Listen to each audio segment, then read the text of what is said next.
Good start. Ladies and gentlemen, may I please have your attention? If you could please be so kind to take your seats so we can play the safety briefing. Thank you.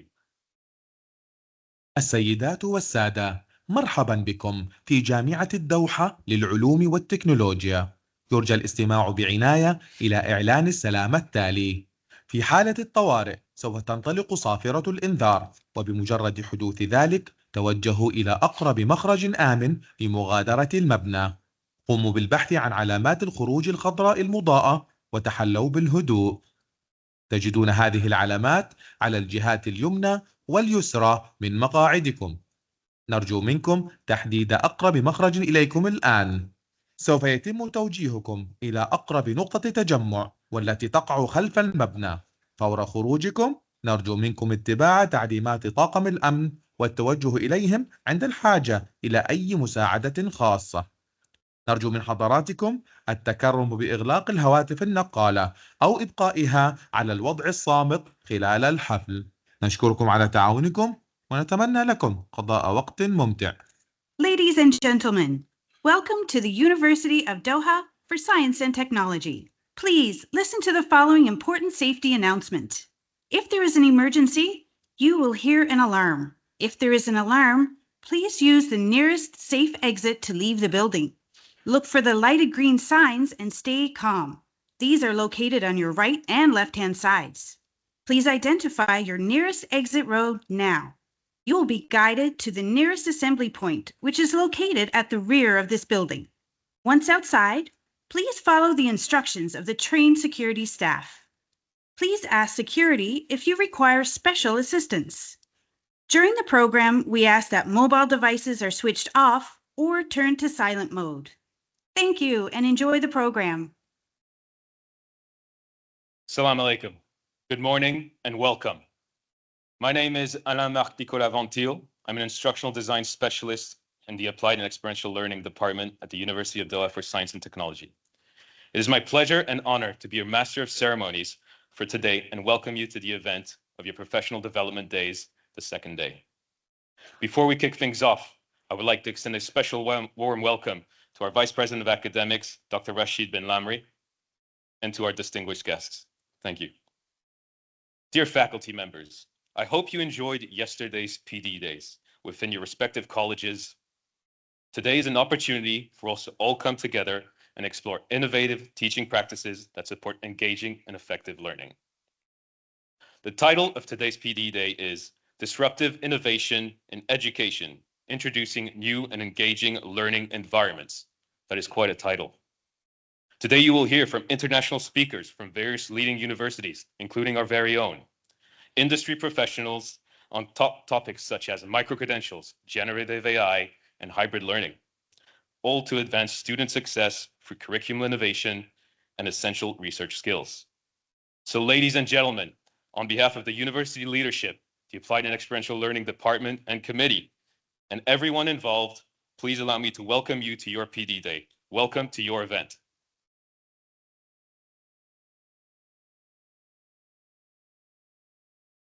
Without further ado, it is with great respect and enthusiasm that I invite Dr. Rashid bin Lamri, the Vice President Academics, to share his insights and officially open today's PD Days. Dr. Rashid.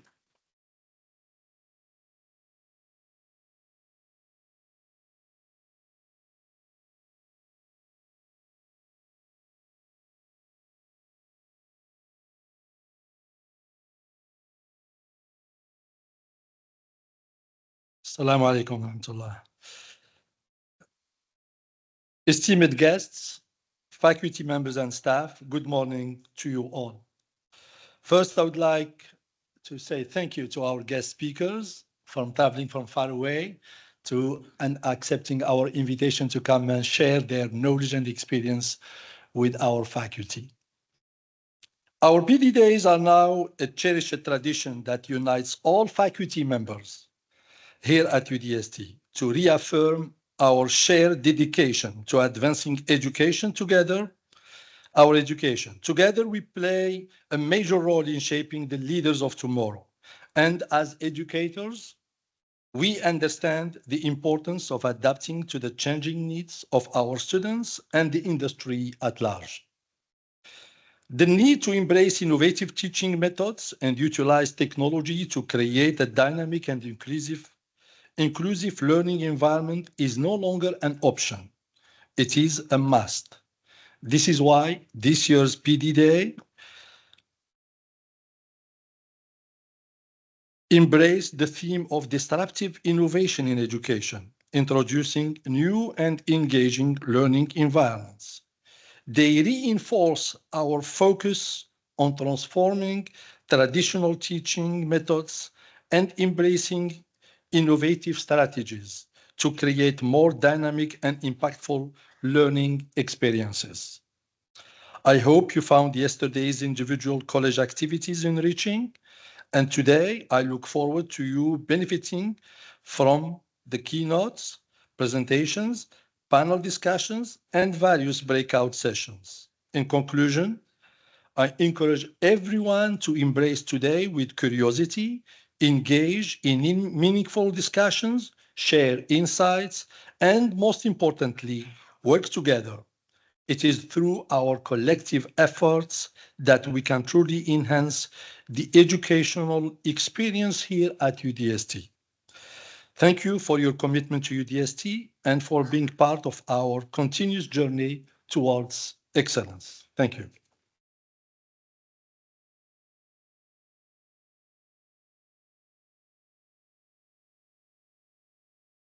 Thank you, Dr. Rashid Ben Lamri, for the inspiring welcome remarks. The next person I would like to invite to the stage is Dr. Hiba Sabri, the Applied and Experiential Learning Department Academic Manager.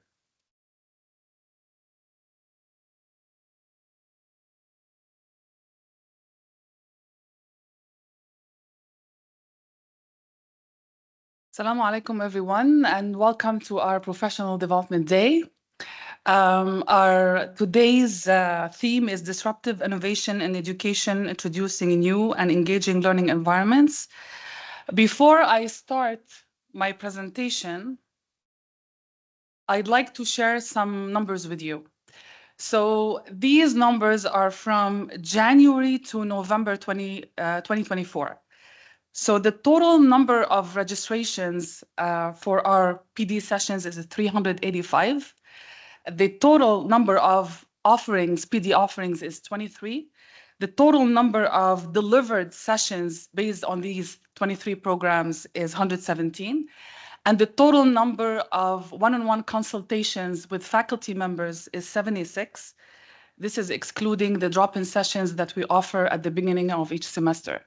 So we're very proud of these numbers, considering that the AL team is fairly new at UDST. We've been here for 1 year, some of them less than a year. So kudos to all of you. Thank you so much.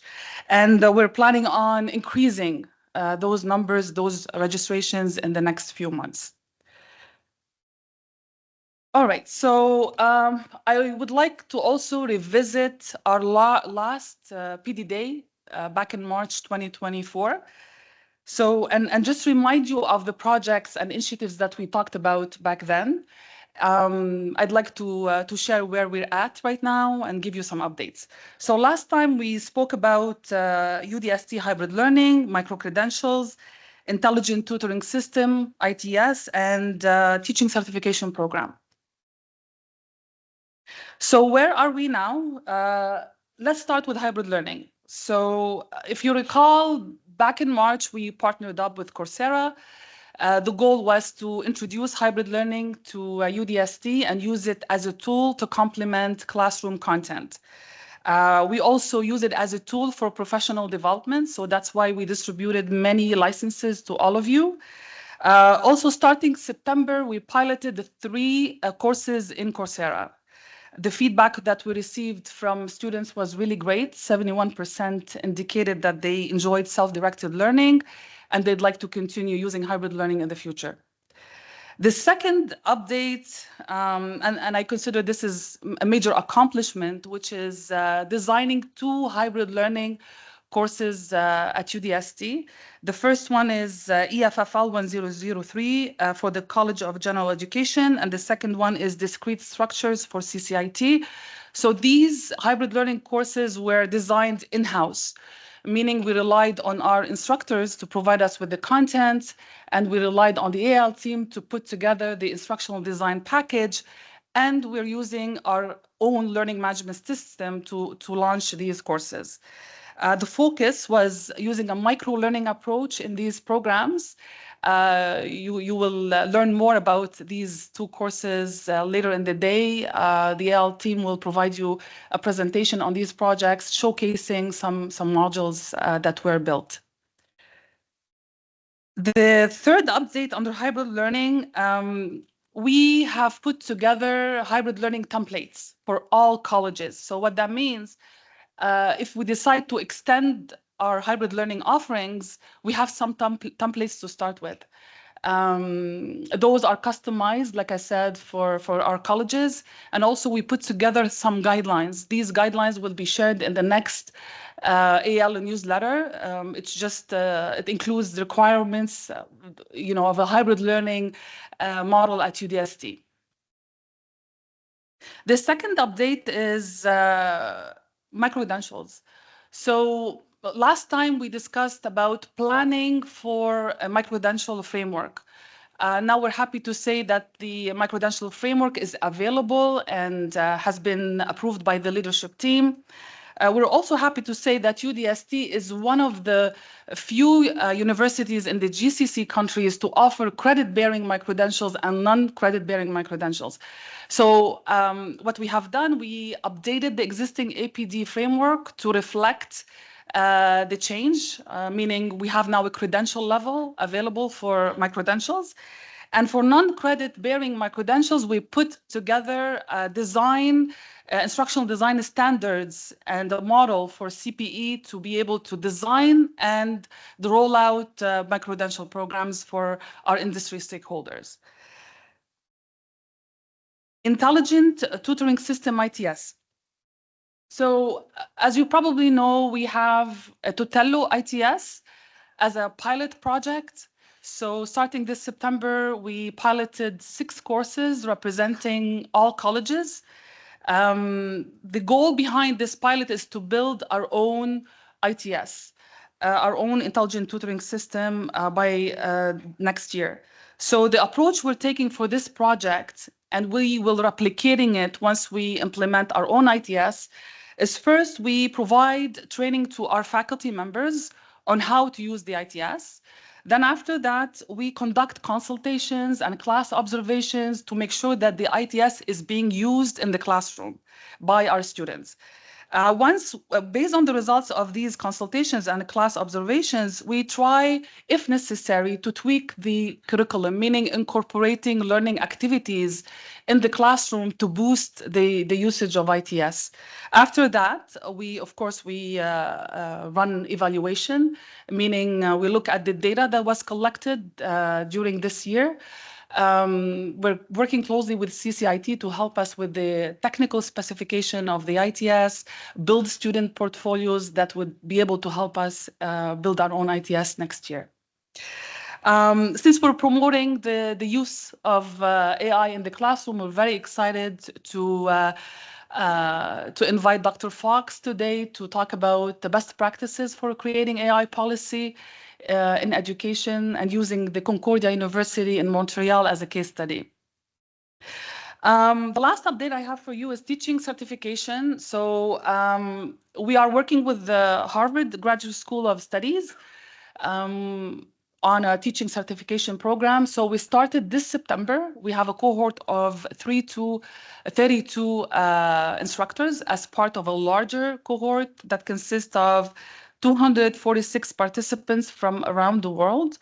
The Harvard courses are highly interactive, providing our instructors with micro-learning modules, wealth of resources for a deeper learning. The UDST component in this program is providing bi-weekly reflective sessions for our instructors to make sure they are progressing in their learning.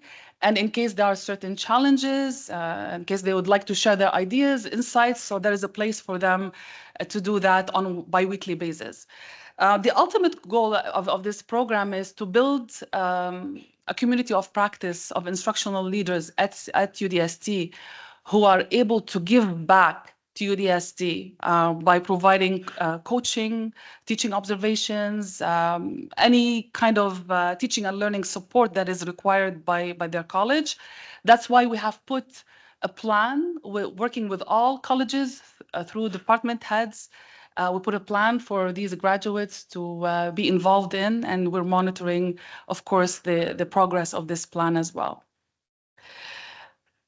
At the end, I'd like to mention that at UDST, as an instructor, you have plenty of professional development opportunities. You can access our training offerings, professional development offerings on D2L homepage, main page, or you can go to ael-training.com, or you can reach us at ael@udst.edu.qa. If you don't, like I said many times, if you don't like our offerings, you can request a one-on-one consultation. If you are a department head and you need some support with your team, you can request a custom training. You also can join our drop-in hours. So like I said, there are plenty of opportunities for you to contact us and engage in professional development at UDST. Again, thank you so much for attending, and I hope you have a blast. Thank you.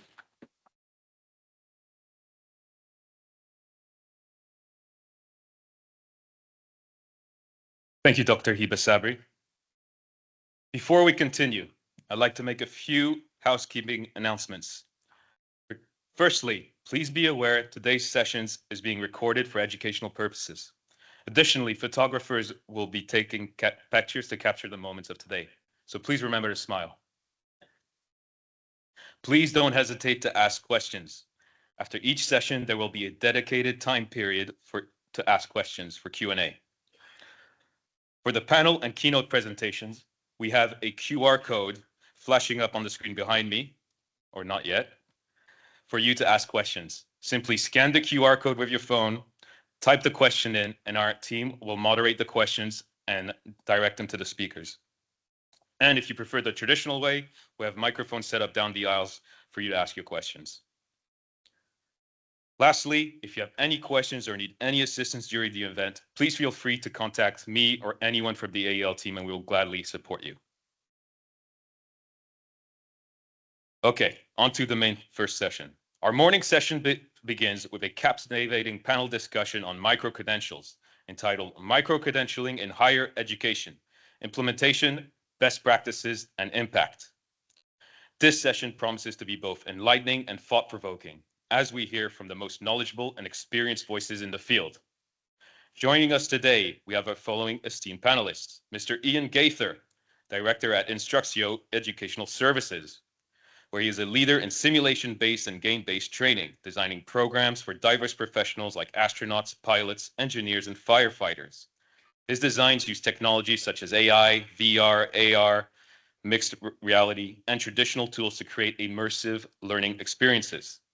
Then we have our very own Dr. Ania Loutoum, the Dean of College of Engineering and Technology here at the university, where he has been the Dean since 2019, I believe. And prior to this, he held key roles at the Jordan University of Science and Technology and worked with organizations for the prohibition of chemical weapons under the United Nations, contributing to the global security against chemical weapons threats. His career spans academia, industry, and international fieldwork. Then we have Ms. Shaylin Carey, Portfolio Director in Professional Education from the Harvard Graduate School of Education, where she leads the strategy and design of several professional development programs, including Women in Education Leadership, the Think Tank on Global Education, and Family Engagement in Education. And finally, we have Mr. Chadi Assad, Associate Director in Partnerships, Development, and Innovation at the University of Ottawa Professional Development Institute. Chadi has over 25 years of experience in education and healthcare industries, where he has held various leadership roles and contributes his expertise by serving on the boards of multiple organizations across Europe and the Middle East. And to guide us through this conversation, we are very fortunate to have our very own Dr. Doha Farid, the MC from last PD Day, if you were here. Dr. Doha is an assistant professor in healthcare management from the College of Business here at UDST. She has managed several organizations. She is a member of the Young Professional Organization and is a double licensed clinical dietitian in Canada and in Qatar. Her research interests include AI, healthcare management, big data, inequities in health, medical, technology, and chronic diseases. I would like to invite all our panelists and Dr. Doha Farid to please come to the stage.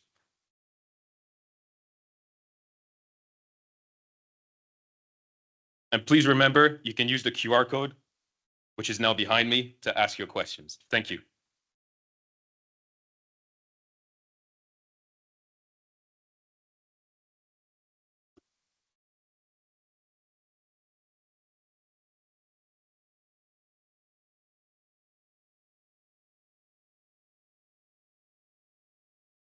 Assalamu alaikum, everybody. Good morning. Assalamu alaikum. Good morning. How's everybody? Welcome to today's panel discussion titled Micro-Credentialing in Higher Education. We are thrilled to have such an esteemed panel to explore this topic. Micro-credentials are currently a very hot topic, and every institution has its own definition of what they entail. Let me start by sharing with you our own definition at UDST, which is on the screen on top of me. A UDST micro-credential is a specialized certification that focuses on a defined set of learning outcomes within a specific field of learning and is completed within a short time frame. These certifications are academic or industry tailored to equip learners with the knowledge, skills, and competencies needed for their current, future careers, ensuring they remain competitive in a rapidly evolving job market. With that foundation in mind, let's dive into our main discussion, shall we? So I'll start with Mr. Shadi. Could you describe how micro-credentials are practiced in your own organization? Thank you, Dr. Doha. In the University of Ottawa, we agree with the definition that you have just said about micro-credentials. I would maybe add that it should be targeted to a particular applicable skill that makes participants be able to apply in the next day. It's usually industry-driven, and it gives the university the ability to stay relevant to the industry. It gives participants to be up to date and be in their lifelong learning journey, and employers, which is very important. In our definition of micro-credentials, it has to be related to the industry. So learners and employers are getting people who are ready to apply the skill immediately. So that's how we define micro-credentials in the University of Ottawa. Thank you so much, Mr. Shadi. Shailan, from your experience, what are the key factors driving this shift from your perspective? Sure. So I think well, first, thank you, Dr. Doha, for the invitation. And I'm grateful to the University of Doha for Science and Technology for inviting me to attend. So I would say the shift is largely driven by many of the factors that Mr. Shadi mentioned, which are those that are in the workforce today need skills that they can take and apply immediately in their jobs. I know for our programs at the Harvard Graduate School of Education, they are very much designed to be job embedded. We work with, around 15,000 educators in practice all across the world in 80 plus countries. And the way our courses are designed are so that any tasks and activities that participants are engaging in within the course, they're taking, data and practices directly from their jobs. And using them in those tasks. And so that really enables them to apply things immediately. And I think additionally, some of the key factors for institutions to kind of make the shift towards offering micro-credentials are just the reach and the impact that an institution can have through these types of programs. So we at at Harvard Graduate School of Education. In our degree programs, we have master's, EDLD program, a PhD program. There's about 800 students in that program. Through our professional education division, we reach, like I said, around 15,000 people. So to be able to have that kind of brand recognition globally, to have impact on folks who maybe can't take, you know, a year off for our master's program or 3 to 5 years for a doctoral program is another benefit as well, I would say. Thank you so much, Shailene. Ian, would you like to tell us a bit about the key factors that are driving micro-credentialing? Yes, thank you. And thank you for the invitation to be here. So my perspective is from industry, not higher education, working with organizations, corporations, and government over the last 25 years. And I would say that one of the biggest changes that we've seen is that we used to develop macro credentials in a way, right? So large programs, the requests were for 1 year long programs, 3-month programs, 3-week courses. And this has really started to shift, especially over the last 10 years, away from these sort of monumental things to smaller bits of instruction, skill-focused instruction, and specifically things that can be used in many different ways. They're really looking for flexibility, something that could be used as a refresher, something that could be used as a just-in-time training rather than just-in-case training, things that could be used as bridge training. So really the need for flexibility because the work environment is changing, right? So, and I think that from my perspective, you know, the little secret of education and training, and just between us here, is it's really hard to make training and education that transfers perfectly to the work environment. We don't know when we're analyzing and designing what that environment is exactly going to be, and that environment is changing all the time. And so this need to be more adaptive to that work environment, as mentioned, is huge, and also to be able to update and change and respond. So smaller pieces of instruction, of focus and instruction, can be made on an on-demand basis to fit needs as they arise. And my just a quick personal example is that I also have a health education business. We were providing education for eye care specialists, and we used to create these monumental courses, you know, so everything from identifying diseases and diagnosis and treatment and all these things.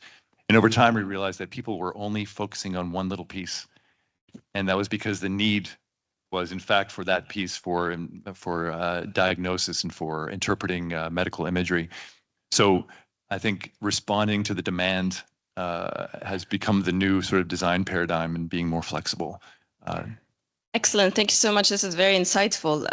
Now that we have an understanding of how micro-credentials are being implemented across different higher education institutions, why are higher education institutions delivering micro-credentials? You know, what value do these programs provide to learners and employers, particularly in the context of upskilling and reskilling? Shailene, would you like to share a few words? Sure, thank you. So I think, you know, our faculty at the Graduate School of Education, they're a great balance between those that focus on research versus those that focus on practice, and the ability to connect with educators who are in the field and doing the work is a huge benefit for our faculty. I recently ran our family engagement and education program with one of our faculty members, Dr. Karen Mapp, and sort of in the closing of the program, we had 100 educators from around the country who were in the room.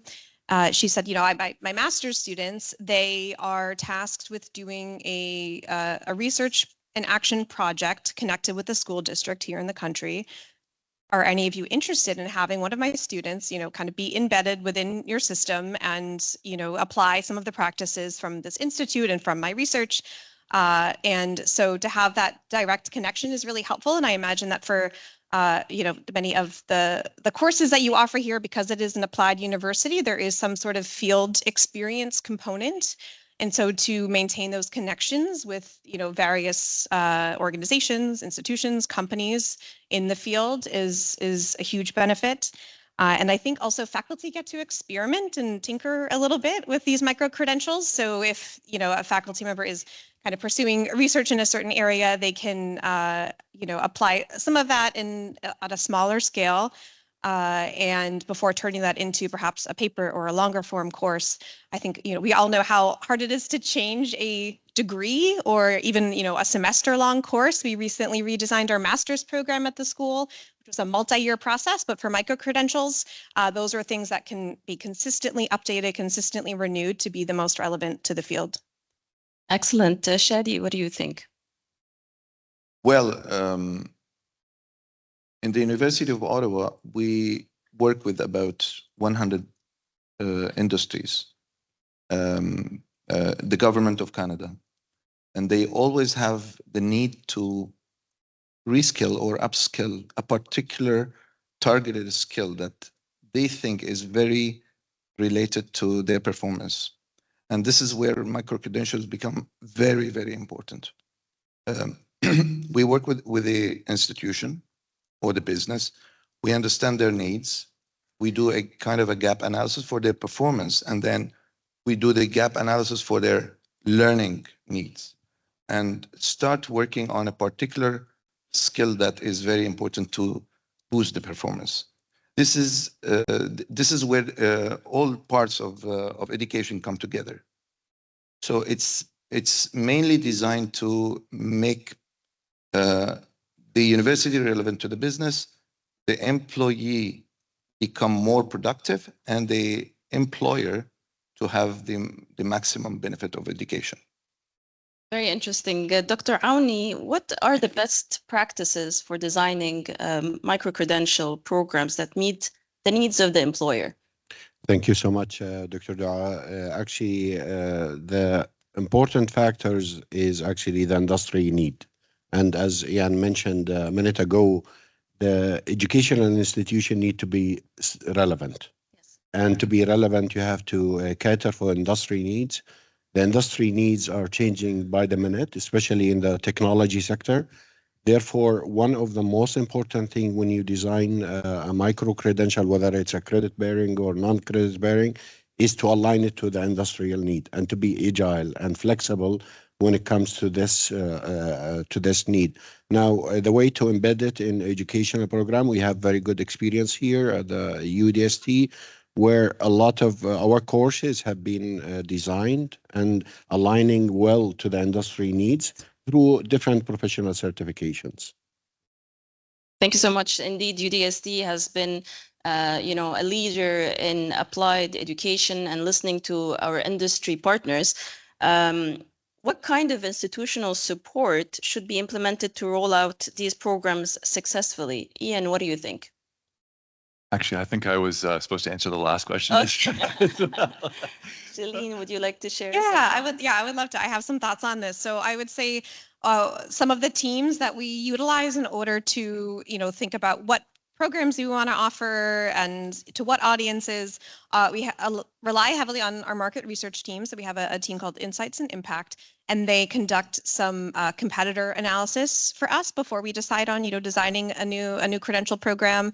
And we also work with a research firm that's able to conduct surveys and focus groups and interviews with practitioners in the field.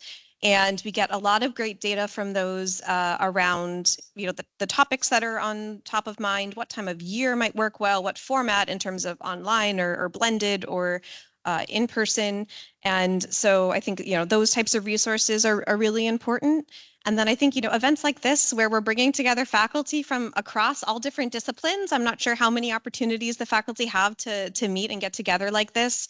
But, another special thing about micro-credentials is that they maybe don't need to be, situated in just one faculty or one specialization, but there can be a lot more kind of cross-pollination. And so I think more opportunities for the faculty to kind of work together in that way. That's great that you're talking with the faculty. Speaking about the faculty, how can faculty be encouraged and supported to participate in these initiatives from Ottawa or Harvard? How do you support and motivate the faculty? Yeah, in Ottawa we have a very, very powerful example in healthcare.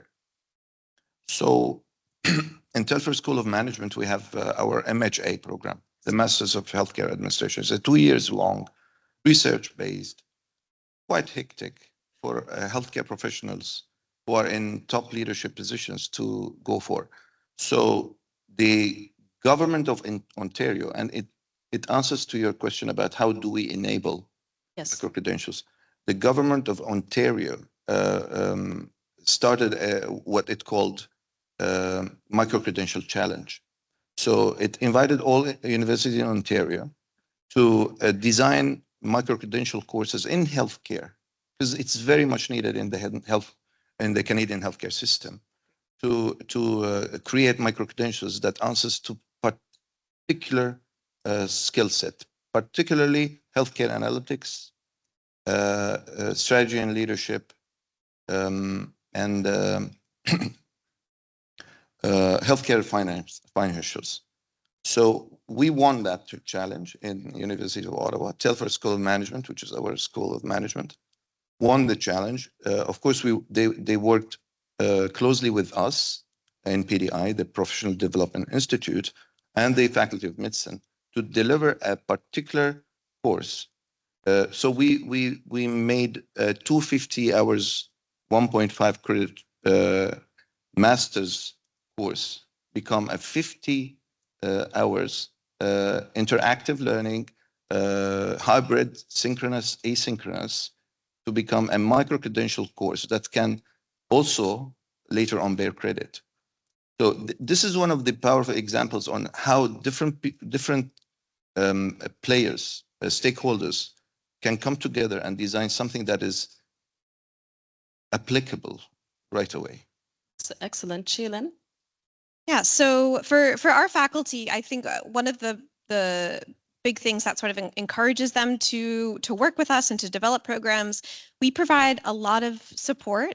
We really concentrate on developing our relationships as staff with our faculty, and I know you have an incredible AEL team here, and so I think opportunities to have that relationship building and connections with faculty. Our faculty, usually say that it's, all they have to do is kind of show up and everything is ready for them. We have a program delivery team that will set up, if we're, recording videos for an online course, they will, set up the studio and have the production ready and the scripts and working with the faculty on those. And so I think, that level of support, and I know, the AEL office is fairly new and inshallah will grow and continue to develop. And so I think that is a key piece. And of course, faculty are compensated for their work with us, which is, not the most important incentive, but it is, of course, an incentive to embark on these efforts. And, it's an opportunity as well for them to build their professional portfolios. There's a faculty I work with, Dr. Catherine Merseth. She's an expert in math education and teaching by the case method, which we do a lot of at Harvard. And so she's been able to, through her work with us, be connected with educators from across the world, and now has 7 volumes of teaching cases based in international contexts. I worked most recently with her on a case book that we developed with the Queen Rania Teacher Academy in Jordan that's focused on teaching dilemmas in schools. And we're currently working on a forthcoming volume for school leaders as well. Thank you so much. Dr. Aouni from UDST, how do we are implementing micro-credentials at UDST? I think it's important to mention that UDST have incorporated the micro-credentials into our strategic plan. So our strategic priority of academic excellence focuses heavily on incorporating micro-credentials and professional certifications. And as Dr. Hiba mentioned, we were actually pioneering in producing a robust framework for micro-credentials that will enable the academic, whether credit bearing or non-credit bearing, to be incorporated and emphasized in every program that we deliver at UDST. Therefore, the buy-in from faculty members are extremely important. And it's again, it's a method of keeping our faculty members relevant to the industry, because this is a way of collaborating with the industry, seeking what is the technological advances in that specific field, and communicating with them. And this is a professional development on its own. So and we have been doing this in UDST for so many years now, and I can give an example of the latest example, micro-credential, which is through DNV, which is the largest international accreditation body. It's an NGO for marine and maritime engineering. We work together with them. We have an agreement. They deliver a course on marine safety, marine engineering safety, and they provide micro-credential at the end of it. So we aligned our program or course, let's say, to include all of that for marine engineering. Before that, there was the NCCR badges, electronic badges. They are not micro-credential per se, but they are actually electronic badges for different students who take different modules, which is an internationally recognized society, if you like. And before that, we did the Cisco, CCNA, CCNB for telecom students, and for example, NEBOSH certification for chemical engineering students. So we do have a good history, and as long as you put it in a nice framework and within the strategy of the university, I think it's a win-win situation for everybody. This sounds all exciting, and I'm happy that UDST is at the forefront of this, and these examples that you mentioned are very insightful. What guidelines and metrics should higher education institution use to evaluate the effectiveness of these programs, Dr. Aouni? I believe there should be a short-term and a long-term KPIs. The short-term KPI, which is the employability of our graduates. The long-term one, I believe, should be the career progression of the graduates themselves, which means how many of our graduates have made it to the highest position in their industry, which is a direct reflection of the importance of those micro-credentials and professional certification. And the other important KPI is also, as I said earlier, the industry relevance, because this is the feedback when you close the loop with the industry. So these are the three main, I believe, the three main KPIs that educational institutions should look for. Excellent, thank you. Shailin, from your side, how do you? Yeah, so there are also kind of three main KPIs that we look at for our program. One is just the general satisfaction with our course. The other being, is the content relevant and is it enriching? And then the final one being the Net Promoter Score. So would you recommend this program to a colleague or to a friend? And so according to Bain, a 0 net is good, a 20 is very good, and over 50 is excellent. And our Net Promoter Score across our programs for the last year was 59. So we're very proud of that. But I think as well, kind of to share some stories of the impact that we've seen out in the field. So we worked with a school system, a group of private schools in Lebanon, and about 50 of their teachers took a course with us called Differentiated Instruction Made Practical. And they then cascaded the learning across the system. So we're talking about 13 schools and about 6,000 students. So they were able to, take this online course with us and receive their credential, and then conduct trainings in each of their schools. And now the principles and practices of differentiated instruction are embedded into all of the lesson plan designs that are happening across the entire system. And another point of impact that is close to my heart. So I oversee a program called the Middle East Professional Learning Initiative. It's a donor-funded program for educators in Jordan, Lebanon, and Palestine. And they take a series of courses with us and kind of collect a few credentials along the way while building a community of practice within their countries, across the 3 countries. And we recently conducted an impact evaluation on the first 5 years of that program. And one of the things that stuck out, similar to what the factors you were talking about, Dr. Aouni, in terms of career progression. So from that study, we saw that after completing our programs, 32% of them had been promoted. 22% had moved to an organization at a higher role, and 32% of them went on to pursue further higher education credentials, whether it was a master's or a doctoral program.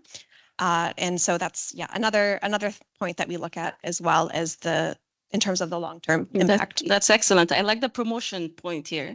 Thank you for pointing it out. Ian, as micro-credentials are evolving, where do you see their role in the broader higher education landscape? Well, I think that it's a necessity. It's right now it's a kind of an adaptive response to remain relevant to the work world, to to industry. It used to be that university was something and college was something that we did at the beginning of our career, and then we went off and had our career with little bits of training in between. The micro-credentialing is an opportunity for universities to actually be a lifelong learning partner for people as they move through their career and change. And I think the saying is industry still wants people who are generally educated but specifically skilled, right? And that skill set is continually changing. So it's an opportunity to be the provider or enabler of those skills as they move through. As an example, my wife, who's also an instructional designer, 54 years old, at the height of her career, just went back to school with the University of Ottawa, who's offering a program in program evaluation. It's a skill set that she has, but that she needed some upskilling. She had a lot of opportunities to learn with different organizations, but she chose her alma mater. That's where we did our undergrad. That's where she chose to go back to, the trusted partner. And so, from a design perspective, I think that it behooves universities to think about that in designing programs and designing courses. I think it was the University of West Sydney that has a design paradigm which makes programs kind of future ready. So, we typically design a program that has a kind of a linear sequence. You go from A to B to C, units of instruction. But they also they look at deep diving into each unit. What are the skills that can be developed over time? So as someone goes through their initial instruction, they'll do this sort of overview of the field. They get a sense of what it's about. And then years later, as they go through their career, they can go back and see, I need more skill in this one area. And they'll know what's on the menu. And they'll know that they can go back to that trusted learning partner. So I think it's a great opportunity. Yeah, being experts in a certain skill is extremely important for industry players. I agree. Dr. Aouni, will they become a leading form of education? Can they complement traditional degrees from your point of view? I think currently they are kind of complementary. However, they will become a necessity very soon. And these specific skills, as Ian mentioned, they are changing by the day. So the micro-credential is the best way to target them. And in fact, on the global program accreditation point of view, I think we cannot still stand still as educational institution. We have to be proactive, because I believe sooner or later, those micro-credentials and industry relevant courses will be incorporated into international accreditation bodies. For example, I'm presenting a paper next April in the ABET Accreditation Symposium, which is how to incorporate micro-credentials into the outcome of lifelong learning. So programs, I think, in the future will have to include that as a necessity of student learning outcomes to have a competent, job-ready graduates. Excellent. We've covered some great grounds today. I would like to thank all our panelists for the insightful comments. Some take-home messages that I've heard today. Micro-credentials bridge academic learning with industry needs. Faculty involvement drives success, and support and professional development are vital. A micro-credential can complement traditional learning. Now, I'd like to open the floor to the audience for any questions or comments you may have. Please feel free to raise your hand or submit your question via chat, and we will address them accordingly.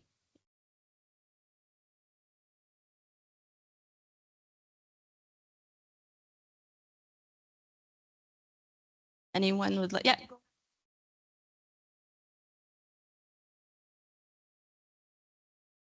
There are mics in the middle as well. Yes.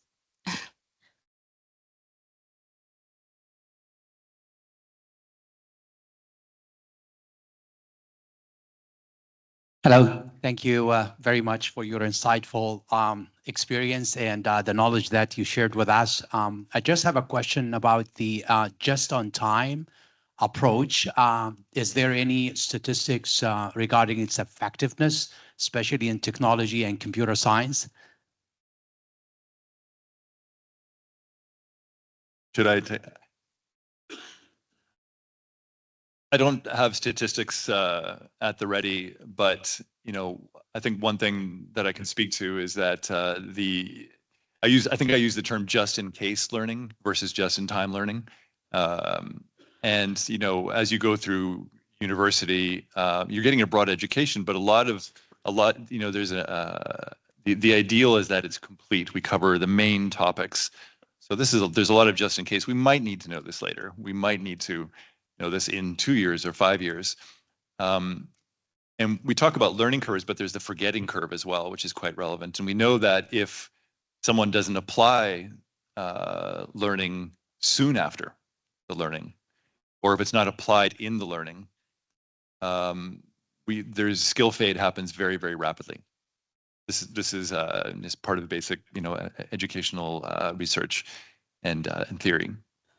So the concept of just-in-case learning is part of an overall trend that we see in actually even in the training development world. There's been a push from talking about purely training and education to performance support. And performance support is learning at the time of need, right? So the time that you're most interested and most engaged in a subject is when you need it, right? I have to do this thing now, right? And obviously it's more and less appropriate for different domains. You don't want your airline pilot learning just in time, right? You want them to be well prepared before you take off. But certainly in many other cases, we've got a lot of opportunities. And computer science, I think, is actually a great example of that. The domain is so huge and so rapidly evolving that there is no way to do all the just-in-case learning up front. You're almost immediately outdated, right? And so we see more and more people having a broad sense of models and design patterns and the more generic things, ways of thinking. But that in the flow of work, as you're writing code, they're using, increasingly they're using AI as a support tool at that moment. So I'd say it's part of a broader trend to incorporate, we could call it training, but it's training at the moment of need. Thank you, Ian. Dr. Aouni would like to comment on this? Yes, I don't have statistics as per se, but for example, if you look at the World Economic Forum report last year, they can give you an idea about the future skills required, and there is an anticipation. And there is a rise, of course, on the need of technological advancement courses. That report did not include the data from the state of Qatar, but we did at UDST do the same kind of study for the market of the state of Qatar, and there is a good alignment between the international needs of skills and the state of Qatar as well. So this could be your baseline to predict what are the technological advancement needed for the future skills. Excellent. Thank you so much. Yes. Go ahead. Many thanks for members of the panel for sharing your experience and knowledge. My question is, how do you sustain standards and approach quality assurance in micro-credential courses? And in terms of the US and Canada, have these courses been integrated with the national framework of qualification? Thank you. Thank you. Shailene, would you like to take? We actually had that question as well on. Sure. So I think we are kind of always in a continuous improvement cycle. So the evaluation piece is huge. At the end of every program, we have an evaluation, and the team about 1 month after the program concludes and we've collected as many responses as possible, we do a debrief process where we look at the feedback and incorporate it for the next round, and that is in consultation with faculty. I think it's very important that a lot of this work is grounded in the faculty expertise, and that also helps maintain the high level of quality, I would say. Excellent. There's a question here that follows up on this one. How do you decide whether or not a micro-credential course should be for credit? So for us, there are not many that we offer for credit. There's one certificate program that is it's our certificate in advanced education leadership, and these courses are very intensive. So they're 3 months long, about 12 weeks, and they are similar to the workload of a full-time graduate course. And so that for that one, we have the option for folks to receive graduate credit and receive a transcript from HGSE. But I'll say that I think the courses that are a little bit more kind of bite-sized are, shorter form courses are more popular actually than those that bear credit. Of course, the credit piece is important to some, but for those that maybe are not thinking about pursuing another degree down the line, it might not be as relevant. And I was just reminded of your second question, sir, around the national standards. So for us, because most of the folks that we're working with are educators, in the US, the education system is very decentralized. It's sort of state by state or even district by district. So we do work with some organizations to award recognition for some of our programs. We have what are called continuing education units. And so state boards of education will recognize those as professional, as official professional development. And so we do work with some states on making sure that our programs are well aligned and well suited for those standards.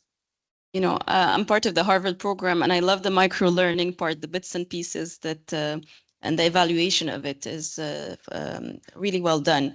Shadi, we have a question here. How do university micro-credentials differ from industry-developed ones, like the one from Google, AWS, and so on?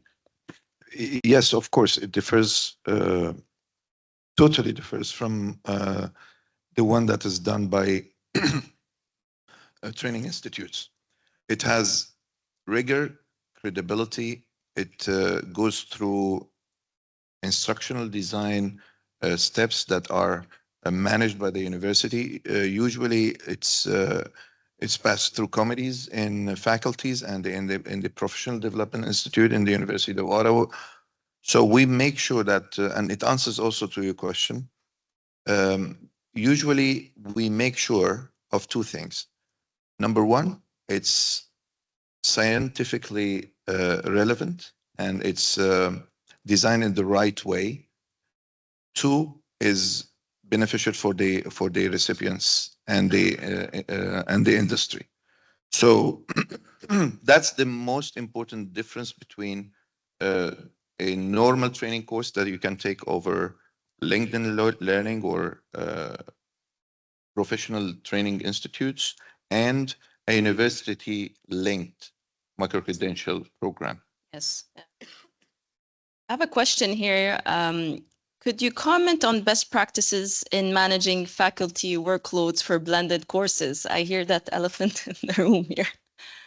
Well, in the University of Ottawa, because we design micro-credentials for the government of Canada or for industries, we are able to, first of all, free professors and instructional designers to do the work. It's not something that they get over their current work. They get the space to design it, and it also answers to their development needs as professors and instructional designers. But we also get them paid for that, because we work with the industry, and the industry is willing to pay for the design and the delivery of the course. So it becomes a win-win for every party. I remember you telling me about the Nokia example from University of Ottawa. Yes. Would you like to share that one? Absolutely. It started with the Faculty of Engineering.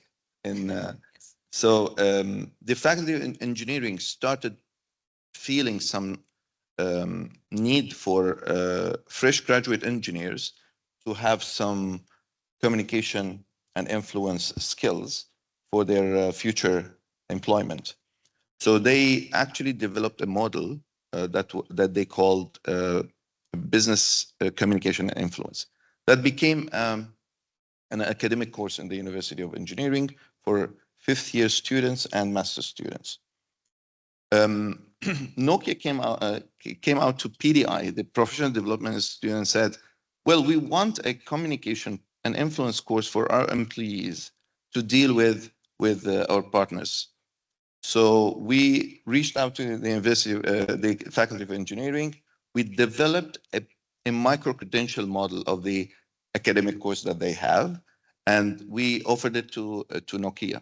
So that gave an interesting opportunity for professors from the faculty, instructional designers from PDI, and learning and development teams of Nokia to come together, work on specific skills that can be helpful for their performance. The beauty is, we created the course, we ran it in Canada, and now Nokia put it as a course in their academy, the Nokia Academy, and they are rolling it out worldwide.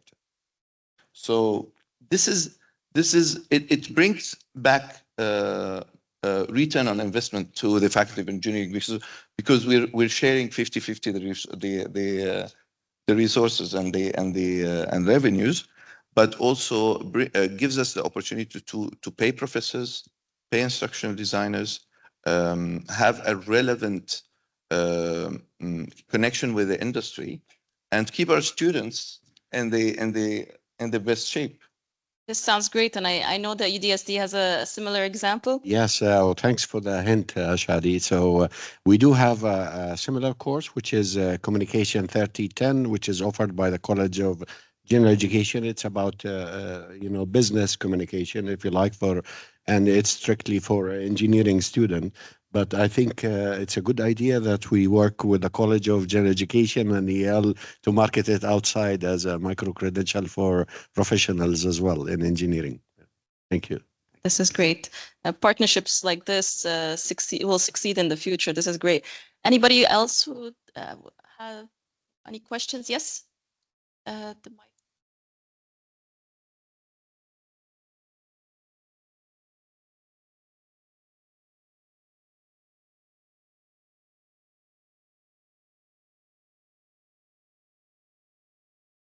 Thank you very much for your presentation.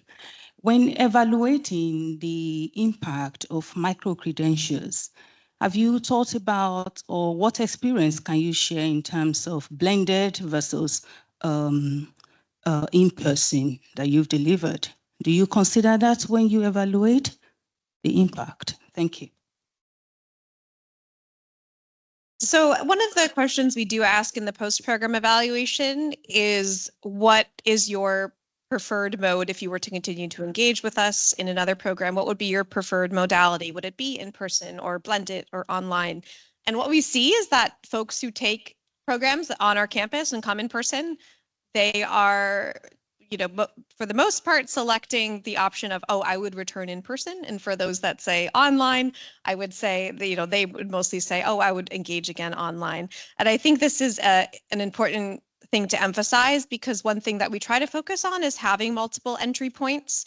So in terms of the, measuring the effectiveness, I think both can be effective, just sort of depending on what is the most convenient for the learner. And so, we have some programs that are on our campus, but we also have, for example, that family engagement program. There is a free online MOOC with an introduction to family engagement. So there's an entry point that way. We also, the School of Education offers some webinars and some in-person forums on topics that are related to our programs. And one thing that we've done as well with the Middle East Professional Learning Initiative program, so our fellows who take courses with us will then offer webinars, sometimes in English, sometimes in Arabic, to reach a wider audience using the content that they've taken from our courses. So I think having multiple entry points is really key there. This is great. As we wrap up, I'd like to leave you with a short take-home message. Micro-credentials are becoming a crucial tool in higher education, helping learners gain targeted real-world skills to stay competitive in the evolving job market.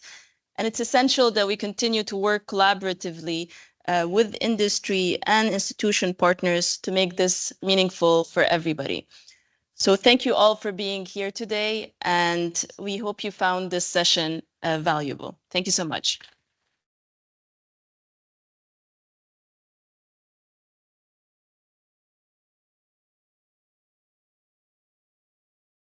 I would like to say a heartfelt thank you to our esteemed panelists and stellar moderator for their insightful discussion. Distinguished faculty, it is my pleasure to introduce our next keynote speaker for our next session titled Generative Artificial Intelligence Policy in Higher Education. Does One Size Fit All? By Dr. John Paul Fox from Concordia University. Dr. John Paul, if you could please come to the stage.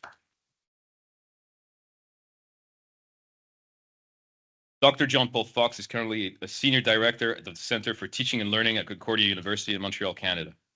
He has spent his entire career working at universities with a focus on teaching and learning. John Paul's research interests include gamification, academic integrity, and generative AI. Over to you, John Paul.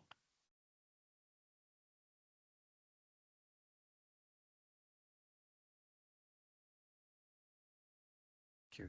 Good morning, everyone. How are we all doing this morning? Can everyone hear me okay? Just checking in.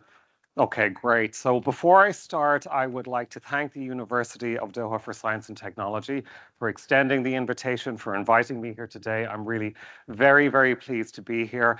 In particular, I'd like to thank Dr. Hiba Sabri and the entire team who have put on this wonderful program. And I think it's a real credit that the team have achieved so much in just a year or so, and it's a credit to the university that as a university you prioritize professional development for your faculty members. It's really wonderful to see you all here this morning. So thank you again for inviting me.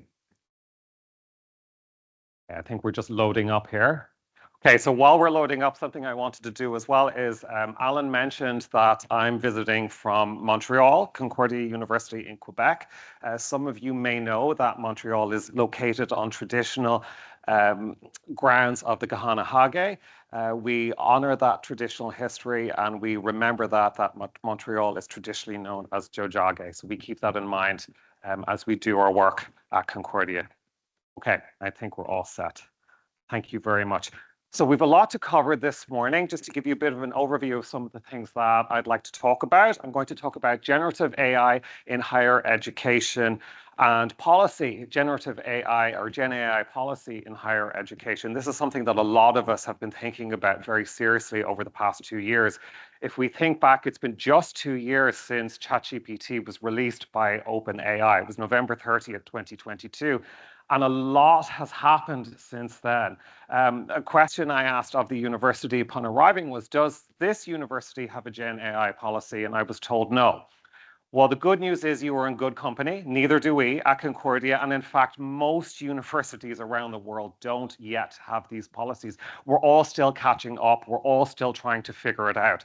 And I know there is that sense of concern from a lot of people that I talk to. They think we're falling so far behind. Everyone is ahead of the game here. We're not. We're all in this together. So I want to reassure you that we are all trying to figure this out together. So I'm going to speak specifically about opportunities for teaching and learning. And there are quite a lot of opportunities for teaching and learning.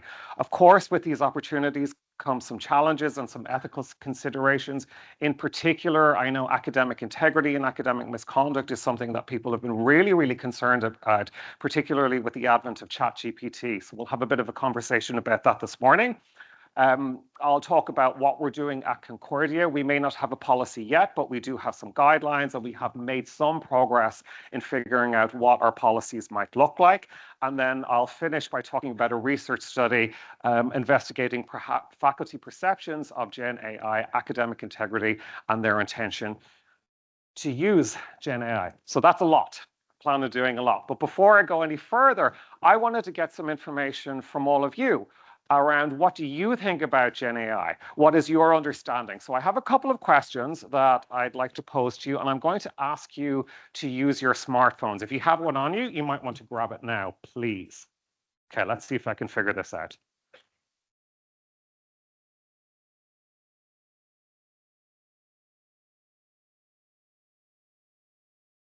Okay, bear with me while we load up. Okay, So here is the QR code. If you have your phone, I invite you to take a second, scan the code. If you can't scan the code, you can see that there is a PIN number there. I'll wait a moment for people to scan it before moving on.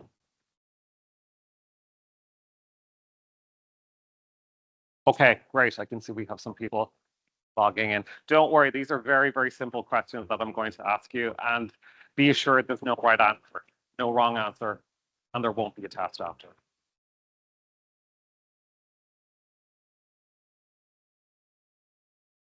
Okay, I'll give it just a couple more seconds.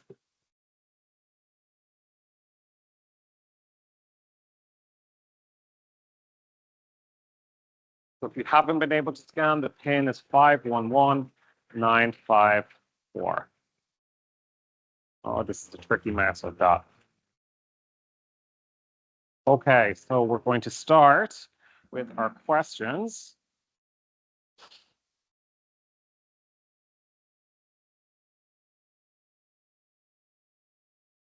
So here is our first question.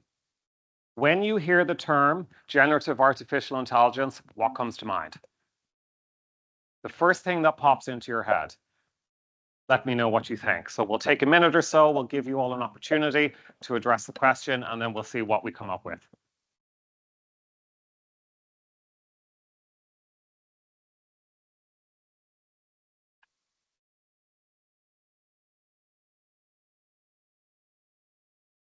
Hey, we're doing well. We nearly have 100 answers already. This is terrific.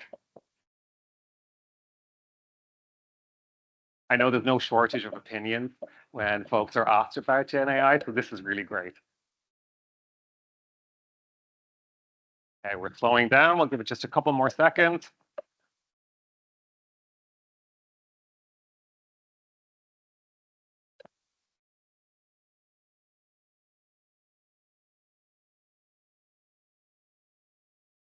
Okay, I don't know how to advance it, so I'm going to let the timer just run out.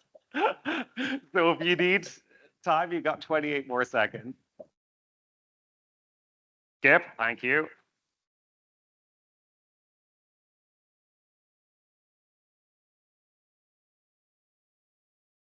All right, what have we got?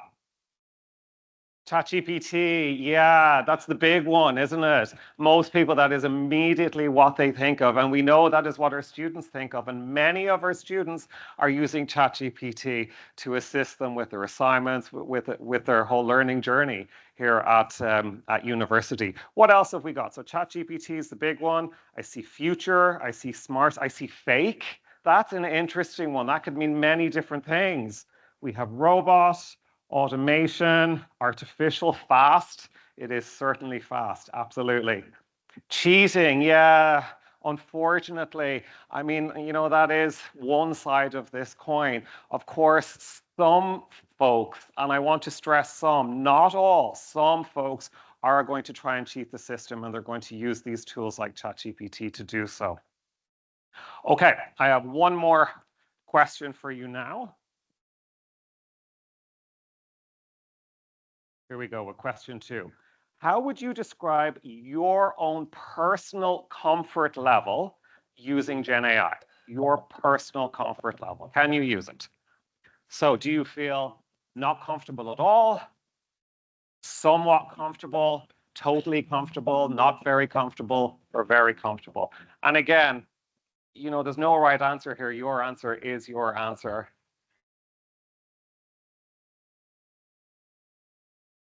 Okay, we're doing great. We've got 160.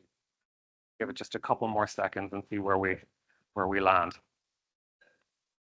Does anyone have any guesses, I wonder?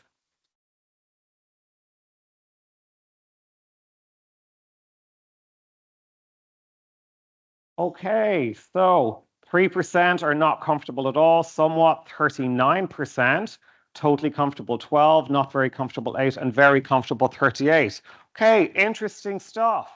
Interesting stuff. Thank you, folks, for participating in that. That's helpful for me as we proceed with the talk.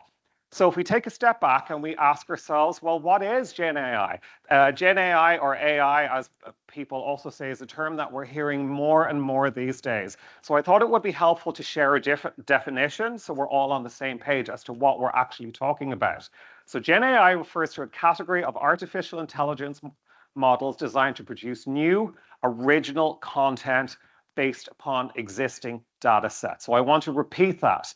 It produces new and original content based upon existing data sets. Now, how is that different from traditional, I was going to say academic integrity, that's where my mind goes when I read AI. How is that different from traditional artificial intelligence models? Well, they typically classify or predict outcomes. But again, as I said, Gen AI creates outputs. You want to know where I got that definition? Same place all our students are getting their definitions these days. I asked ChatGPT, but you will notice I have cited that definition and I have told you that that is what I have done. And that is a key part in this, right? That I'm being very transparent and telling you where I'm getting my information from. Okay, one more question. I think I know the answer already, but we're going to see what we get. So the question is this. What are some examples of Gen AI with which you are familiar? And I'm going to ask, most of you are probably going to think ChatGPT. That's the first one that's going to come to mind. Beyond ChatGPT, so I'm rephrasing the question. Beyond ChatGPT, thank you for bringing the code forward. So beyond ChatGPT, what are some examples of Gen AI with which you are familiar? So we'll let you log in first. This is the last time I'm going to ask you to do this morning. We can put our phones away then.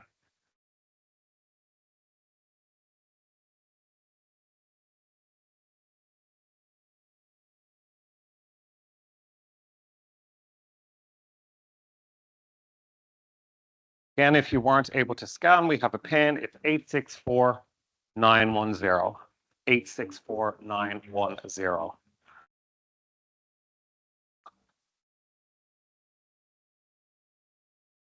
Okay. The finicky mouse. Okay, here we go.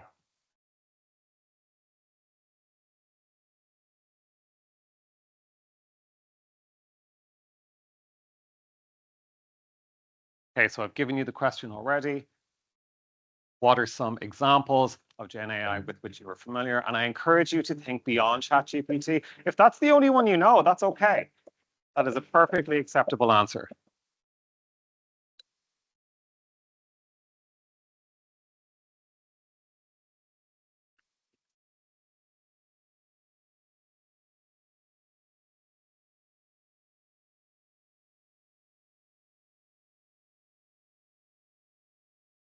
And we'll just give it a few more seconds. It's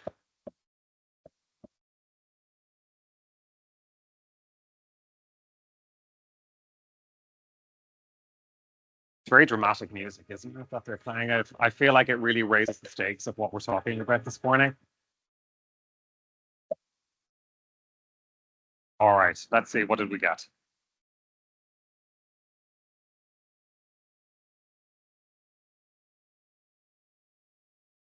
Okay, non-surprisingly, ChatGPT is the biggest one. Claude, okay, Copilot, Microsoft Copilot is something that we may be familiar with. Gemini, that's the Google model that has recently been released.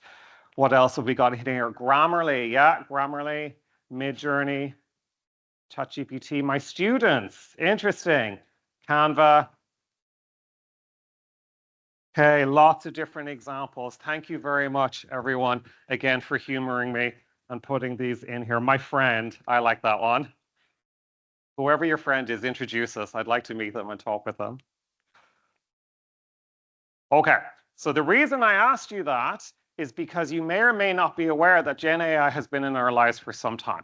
We may not have recognized that it's Gen AI, but that's what this is. So you'll probably recognize some of the logos of the companies that I'm displaying. Netflix is a big one. Most of us, well, maybe I shouldn't say most of us, many of us will have Netflix accounts where we can stream shows and movies. Spotify, for those of you who have Spotify music streaming services, we all got our Spotify Unwrapped yesterday to tell us what we've been listening to all year. So these programs or these services, they have algorithms built into them that will suggest new content.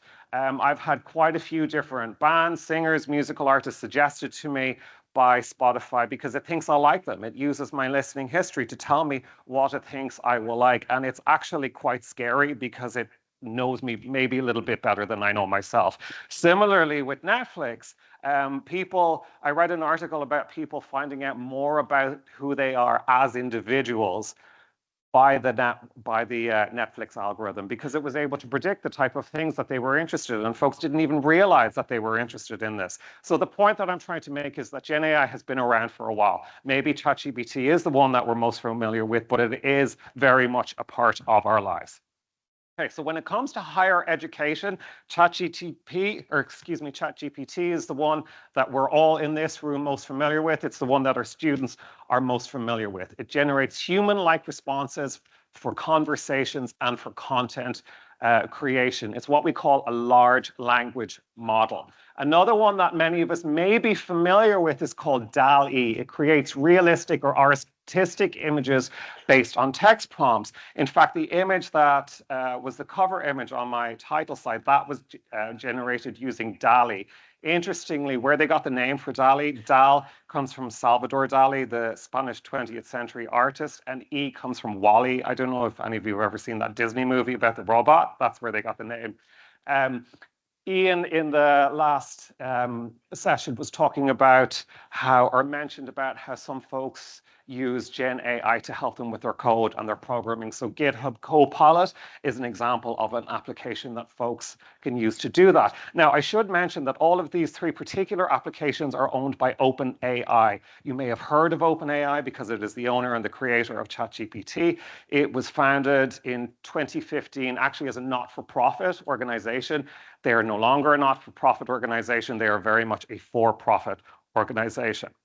So I want to now talk a little bit about some of the opportunities that these types of applications afford. And again, this image here, this was generated using DALL-E within ChatGPT by giving it just a couple of very basic prompts. I asked it to generate an image for me that represented opportunities for teaching and learning in higher education with respect to Gen AI, and this is what it came up with, which is pretty impressive. There is no way on God's green earth that I would have been able to create an image anything close to this type of quality without the assistance of Gen AI. Okay, so what are the opportunities that it presents? Well, enhanced learning and tutoring for our students is one of the big ones and one of the most obvious ones. And I really want to focus on the key word there, which is enhancing. A question that I get asked a lot is, not so much in the context of higher education, but generally speaking, is ChatGPT, is Gen AI coming for my job? Am I going to lose my job because of this new technology? And the answer is no. However, you may lose your job to the individual who knows how to use this technology. So it's not the technology that is threatening your job. Rather, there is a need for all of us to upskill with these technologies. So now our students are quite rightly using these systems, as personalized tutors or virtual tutors. And I was really interested to learn that this university is in the process of developing its own virtual tutor. If we think of something like Duolingo, Duolingo is an application that many people will be familiar with. It's used for learning new languages. It's a really, really great way in which you can begin to learn a new language. Now, is it the only way in which you're going to learn a new language? Certainly it is not, but it is one way that will help you as an individual to learn. Content creation. So we often think about our students potentially using ChatGPT in maybe nefarious ways to create content that they're not supposed to be. But it can be used, of course, ethically and responsibly. We too can use it ethically and responsibly. Imagine we're trying to create a lesson plan and we don't even know where to begin. That is one thing that you can do within ChatGPT. Similarly, if you're trying to create assignments for your students, you can use these tools to do so. You can also create interactive simulations. It's a whole new world with these technologies that we can use to enhance the learning opportunities for our students. When it comes to academic writing support, essay drafting and editing is something that can be done within these types of technologies. Grammarly was an example that one of you mentioned earlier. Grammarly is something that many of us are very familiar with.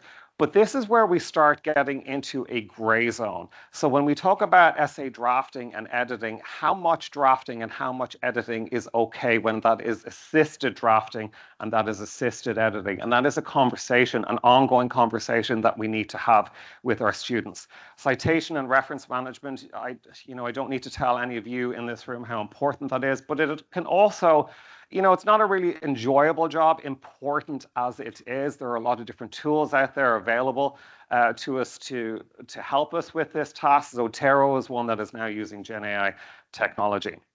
So assessment and feedback. I'm going to caution you with this one. I don't necessarily think we should be using Gen AI to grade our student papers. I think where this can be really great is providing students with the opportunities to do practice quizzes, to do sample assignments, and to get some formative feedback from these technologies. What a lot of students have started doing now is they're getting the feedback from the system and then applying that system to the final product before submitting it for grading. Research assistants. Everyone in this room has probably done a literature review at least once, probably many times in their lives. These systems can be really great for summarizing articles and for identifying key themes when doing a literature review. Similarly, when you want to analyze large and complex data sets or to visualize these data sets, these technologies can be really helpful. Language learning is something I mentioned really recently. I'm relatively a newcomer to the province of Quebec and to Montreal. I'm trying to learn French right now. Google Translate is something I use every single day. It is an extremely impressive technology. And again, those apps like Duolingo that I mentioned can be really fantastic when we're trying to learn a new language. So administrative uses, student support chatbots. A lot of different universities have developed their own chatbots in-house to answer reasonably simple student questions. If they have questions about their schedule, for example, maybe they have questions about important dates or deadlines. Most meeting technologies now have transcription services embedded into them, which is really great. Well, it's just very practical for all of us if we want to go back and look at a transcript, but also for those students who may have disabilities who require that extra help. These technologies can be really, really great. When it comes to creative applications, they're used in art, design courses, music composition, music arrangements. This is a particularly tricky one, though, because a lot of artists feel that they're being replaced. So while it may not apply the context of UDST, it's something that needs to be considered. Okay, let's move on and let's talk a little bit about some of our challenges when it comes to teaching and learning. So I'm going to pause here so we can have a bit of a conversation around academic integrity. Before I joined Concordia University, I worked at a previous university where for 7 years my job was all about academic integrity. And you better believe that when ChatGPT was released, there was a real sense of panic, not just at that university, but around the world, because folks were scratching their heads asking, what is it that we're supposed to do with this? Many of us will have, and including this institution, we will have our code of conduct policies, and we just don't understand how they fit in. So the question I would ask every institution and every faculty member and every student is, well, what constitutes academic misconduct? Just earlier this morning, I was reading your code of conduct, and if you take a look at section 4.6, it talks about cheating. I think it was section 4626 talks about unauthorized technologies. So what are those unauthorized technologies? They're not listed within the policy, but nor should they be, because those unauthorized technologies are changing daily. If we think back a few years ago, something like Grammarly, that was certainly considered academic misconduct. Spell check at one point was considered academic misconduct. Use of calculators, that was all called academic misconduct. So I don't know that we necessarily need to rush to embed these things into our policies. Rather, we have to ask ourselves, well, how do our policies apply, given that the context is changing? So again, I ask the question, what constitutes academic misconduct? So we will start with our institutional policy, but then within your classroom, how does that policy apply within your classroom? Within your classroom, is it okay for a student to use ChatGPT? And if it is okay, what does that look like? What can they use it for and what can they not use it for? I really want to strongly advocate that these expectations are very clearly communicated to students. But the problem is that faculty don't know what those expectations are because we're still all figuring out. And that's why these conversations are so important. So when it comes to academic integrity and Gen AI, I think it's most important to go all the way back to the learning outcomes and ask ourselves, what is it that we're actually trying to achieve in our lessons? With what skills, knowledge, or attitudes are we hoping that successful students will leave our class, our program, our university, whatever it is, and then ask ourselves, are these learning outcomes still relevant? How am I assessing these learning outcomes? If these learning outcomes can be achieved using these technologies, well then, should we be using these technologies? Should our students be using these technologies? So I think there's a lot of questions that we have to ask ourselves about what we're teaching, why we're teaching, and how we're teaching these things. So another challenge is around equity and access, particularly in other parts of the world. The reality of it is that not every student has the opportunity to use these technologies because they just can't get access to them. That's something that we need to think about, particularly if we are expecting or requiring that our students use these technologies as part of their learning journey. Well, that we need to ensure we have a responsibility that our students have access to them. So quality control, somebody was asking about quality control in the panel as well. Do you recall when Wikipedia became really popular and we spent months and years telling our students not to cite Wikipedia? Do you remember this? Why was it the case that we asked students and still ask our students not to cite Wikipedia?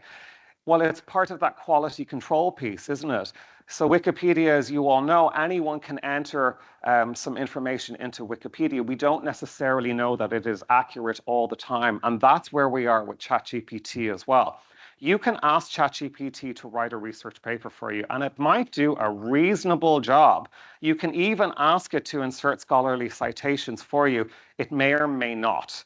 It may insert those citations, but those citations may not exist in reality. If you do that, they're called hallucinations. So sometimes our students or even us, we will ask ChatGPT a question, we will ask it to provide a peer-reviewed reference for that, and it might make it up.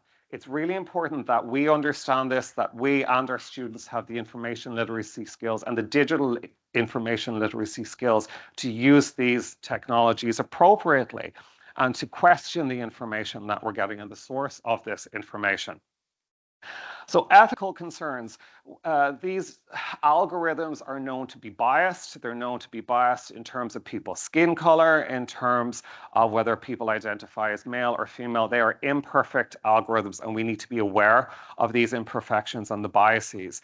In terms of ethical use, well, I mean, if we go back and we ask ourselves about the marking and grading example, is it ethical for us to use ChatGPT to grade our students' assignments? I'm not going to answer that question for you, but I will pose the question. You know, a student isn't coming here and paying their tuition fees to have ChatGPT grade their papers for them. Also, the other thing is, in the context that I'm working in Quebec, we have very strong privacy laws. We can't put the student's paper into these programs. We don't have permission to do so. We don't have the student's permission to do so. There's legislation in place to protect all of us, our personal information, our intellectual property, and our copyright. So these are the types of questions that need to be asked depending on the jurisdiction and the location in which you're working. Okay, so what are we doing at Concordia? So I'll talk globally, I'll talk as the university as a whole, and then I'll talk more specifically at the Center for Teaching and Learning where I work. So we've created an AI or a Gen AI advisory group. Now you will notice that this group was only created in June 2024. So it's only been up and running for just a couple of months. And what we knew at the university for quite some time now is that there were little pockets of action happening right across the university. So my unit, the Center for Teaching and Learning, we were working with Gen AI. We were thinking about it. We were thinking about how it applies to our faculty and our students. Similarly, there were different units all over the university asking similar questions.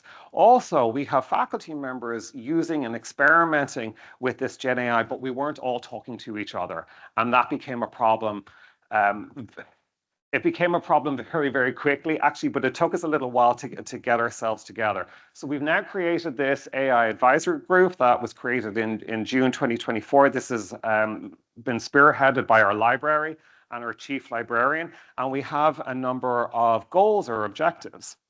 And you'll notice our objectives, or our primary objective is to provide input to senior leadership on needed roles, mandates, or governance structures related to AI.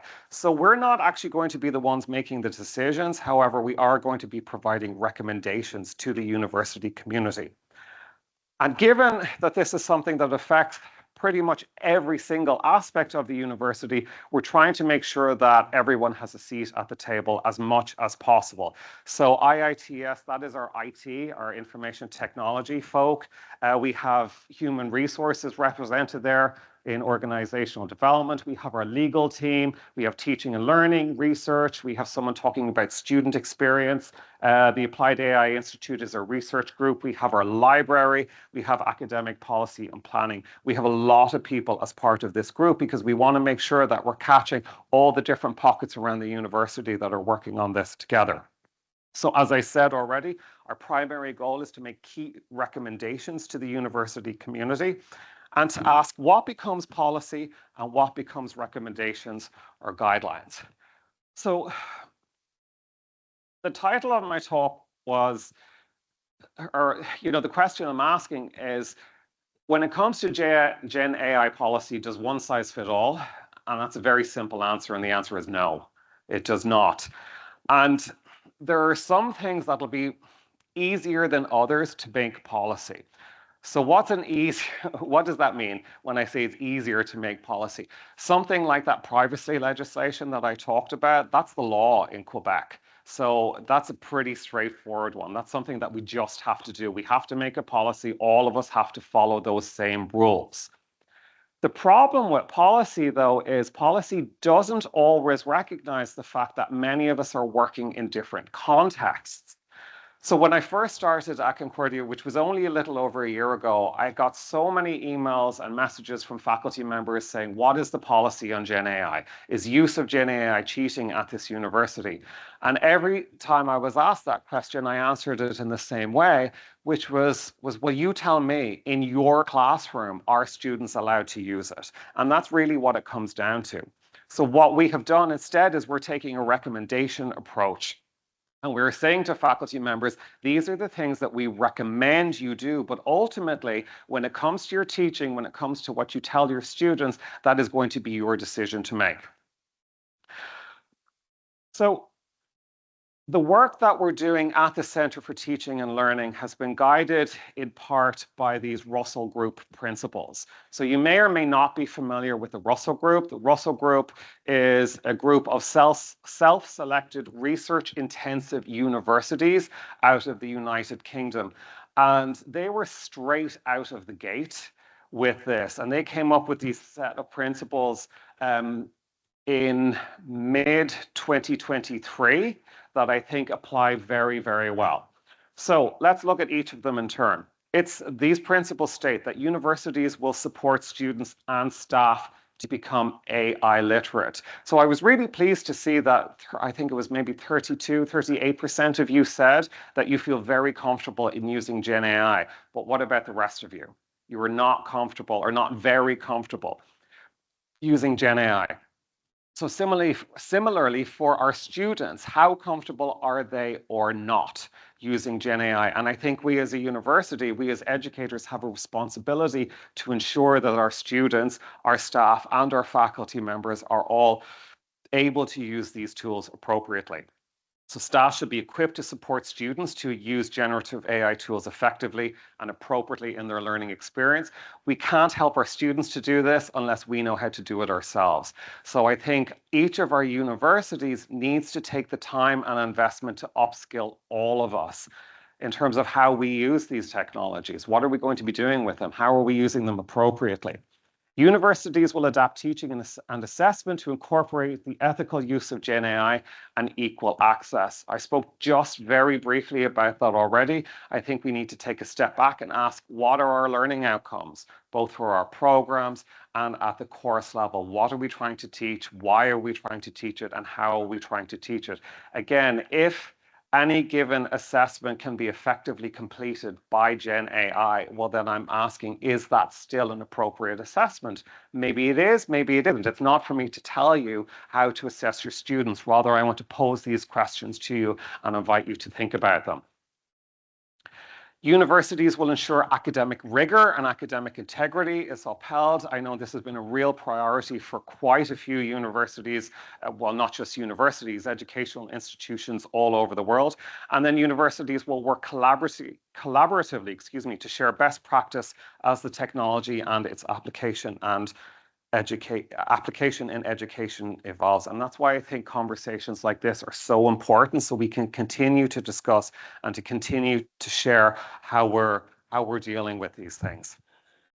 Okay, so everything else I'm going to talk about has been led by my colleague, Dr. Mike Barcombe, who's an educational technologist within the Center for Teaching and Learning. I want to make sure that he is appropriately accredited for the work that he's been doing. He's been doing a really great job for us at Concordia in moving this forward.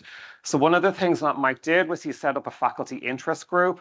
It's like a community of practice where those faculty members who are particularly interested in exploring Gen AI and its applications, they come together, they meet maybe once a month or so to engage in these conversations. And what Mike has been telling me is that folks have made remarkable progress in using these technologies in their teaching.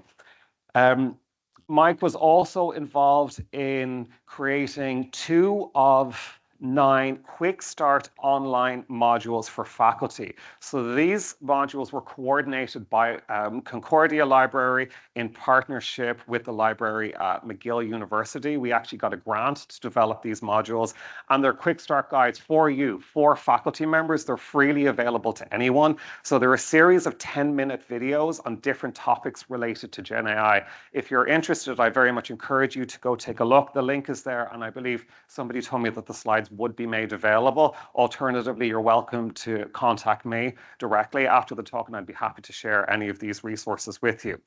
The other thing we have done is, like the team at the A&E department, we are offering quite a number of different workshops for faculty, and you can see that they range in topic. So we have developing and refining your course syllabus using Gen AI, assessment design, empowering students with Gen AI. I think this is my favorite one because it's teaching faculty to teach our students to use these technologies. So to develop self-assessment and feedback strategies, I think that is a really, really great thing that we can do. But again, faculty can't teach our students to do this unless they understand these things themselves, which is why centers like ours and the one here are so very, very important. We talk about Gen AI in Moodle, which is our LMS. I think you folks use D2L here, and Gen AI in second language pedagogy. We're also organizing something similar to this PD Day in February next year, where our focus will be entirely on Gen AI. We have 2 streams in that conference. One will be led by my team at the CTL, where we'll be demonstrating to faculty how they can use Gen AI. The other stream will be our own faculty members talking about their experience, highlighting case studies, the successes and some of the challenges that they've experienced when using Gen AI in their teaching. So we then created a set of guidelines at the Center for Teaching and Learning on how faculty might incorporate Gen AI into their teaching. And we're really taking a principled approach. And again, I want to stress that these are guidelines. These are not policy. This is not us telling faculty this is what you must do. Rather, these are considerations for you in your teaching.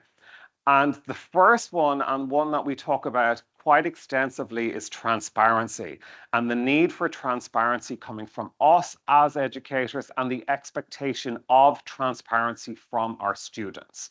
And we've actually developed something called transparency statement templates that you can incorporate into your course.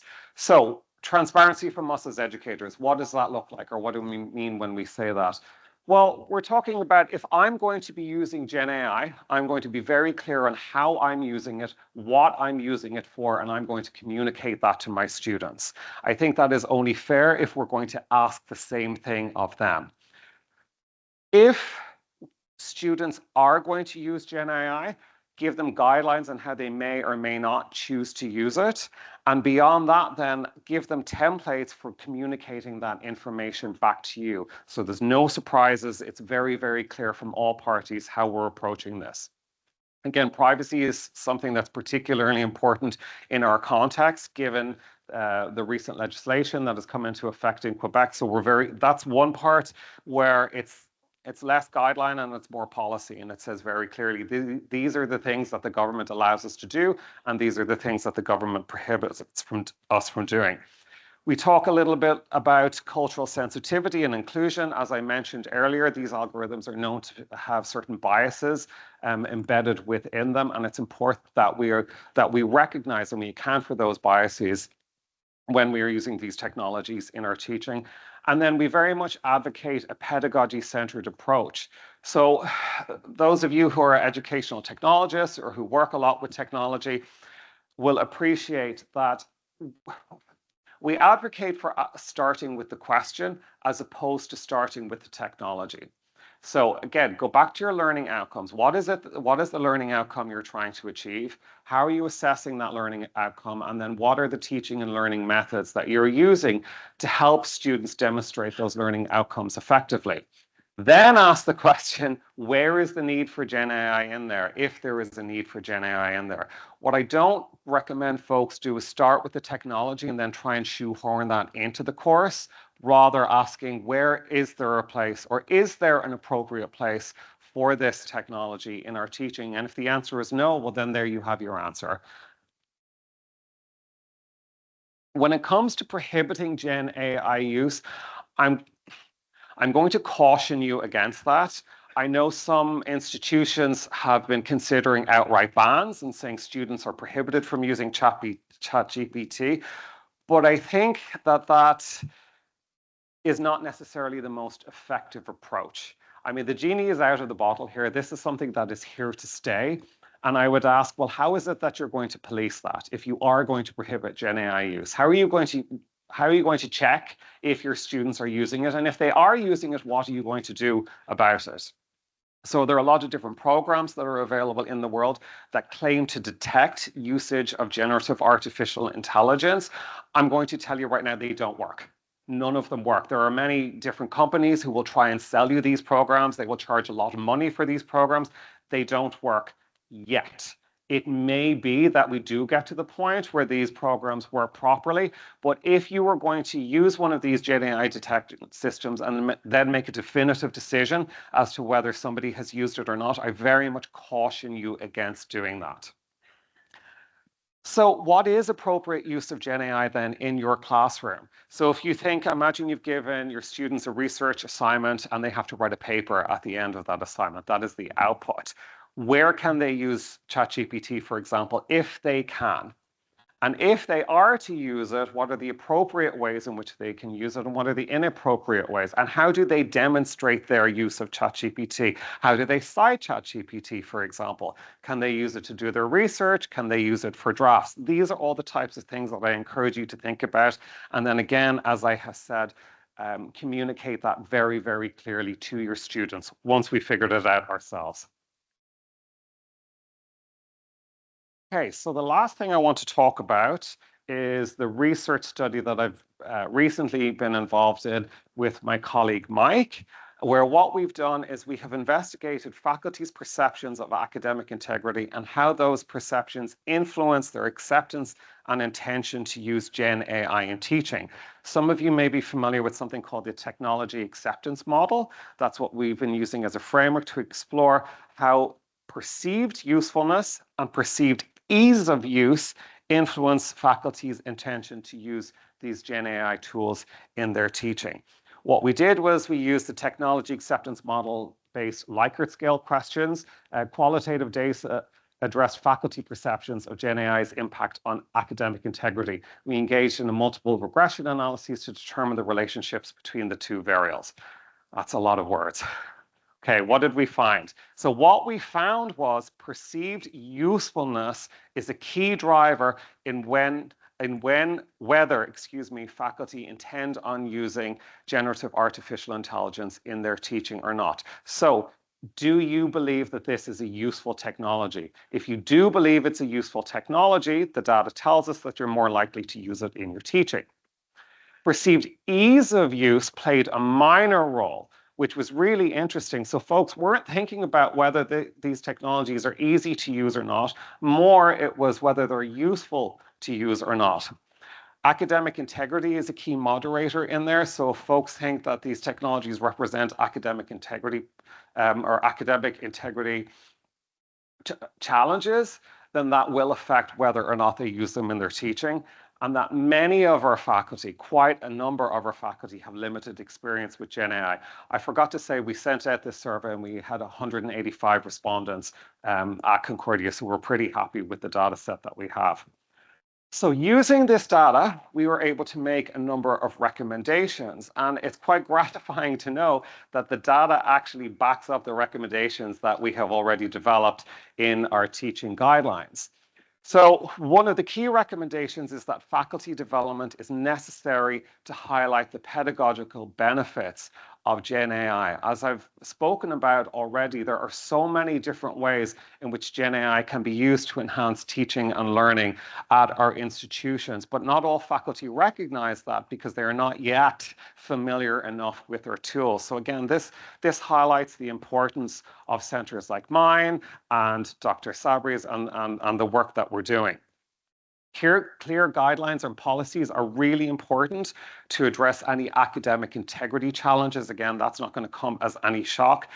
So, you know, as I said, I'm not necessarily saying that you need to rush to reopen your policy and to rewrite your policy, but I think it is important that you take a look at the policy and ask yourselves, how may Gen AI fit into the policy that you have? At some point, you're probably going to open it up and change the language in there. So transparent strategies to balance innovation with ethical considerations in AI adoption are necessary. So transparency, as I have said, is a really, really big part of this. We need to be transparent in how we're using these tools, and we need to ask the same of our students, but give them the tools to do so. And then finally, I'm going to really strongly advocate for designing your assessments with academic integrity in mind. So how can you design your assessments such that they promote academic integrity and then prevent academic misconduct? So here is our conclusion. I've already told you, but guess what? A one-size-fits-all approach to Gen AI is not the answer. I really think a combination of policies, guidelines, and recommendations are the way forward. Okay, Tarina's just telling me I have 5 minutes left, so I think that's maybe the right time for me to take a pause and answer some questions that you may have for me. Thanks, Tarina.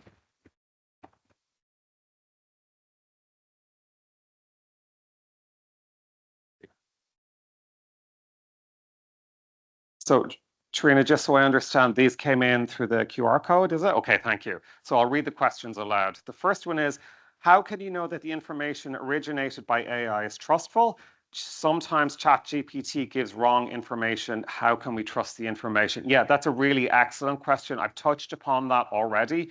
I would not trust ChatGPT as my sole source. If you are looking for information that you want to use in a research paper, for example, don't use it as your sole source. If you want to know how many chairs are in this room, take a picture and go wild. That's fine. you can ask it for references, as I've said, but I very, very strongly recommend that you go and check if those references exist. And if those references exist, what do they say? It's really, really important that you do so and that our students understand that that is the case. Unfortunately, not all of our students know this yet. So there's a lot of education that needs to happen there. The short answer is don't trust it. Take it with a grain of salt for now. Double check that the information is accurate. Okay, question 2 is, academic misconduct has been happening and an issue for decades, now even before AI became mainstream. Unfortunately, that is true.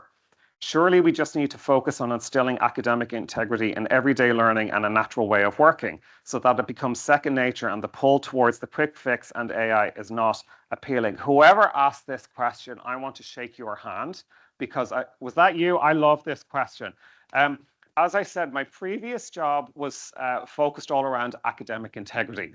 And I worked at that other institution. We were called the Academic Integrity Office. We were not called the Misconduct Office. We were not called the Cheating Office. And one of the questions that I would ask people every day is, you know, what do you think academic integrity is all about? What do you think we do at this office? And people would say things like, well, you're the plagiarism police. If we cheat, we're going to get caught and you know, you're going to offer punishment. That was not at all the case. What we were trying to do, and I think we were very successful, was to promote a culture of academic integrity across the university. If you ask any student at any institution, so if you ask your students, if you could cheat at this university and get away with it, and you knew that coming here, would you want to go to this university? The answer is obvious. No, they would not, right? Because it devalues their degree, it devalues the program, it devalues their learning.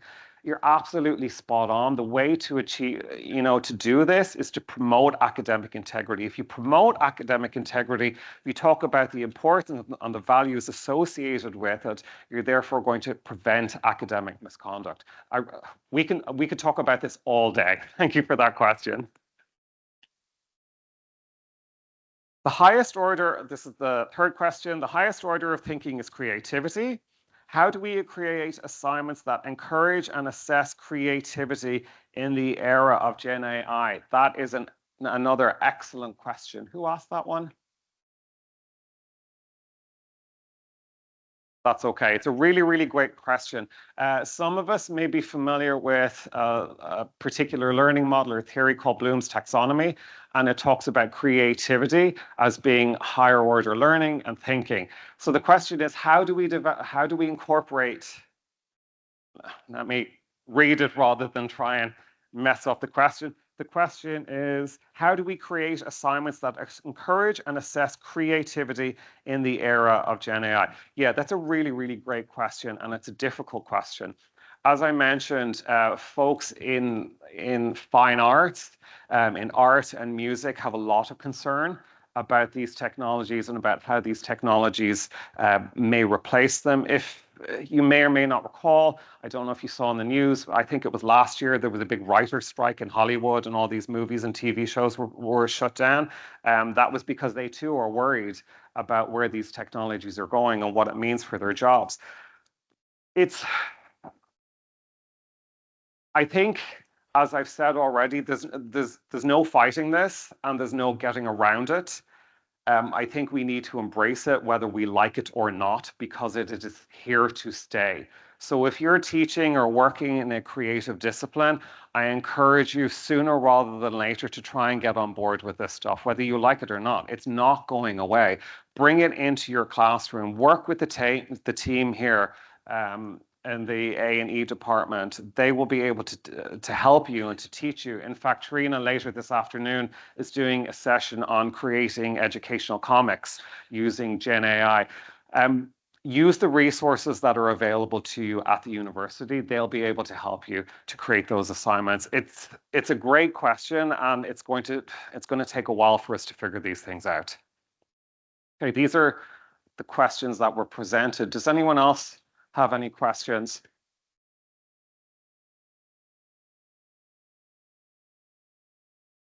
Yes.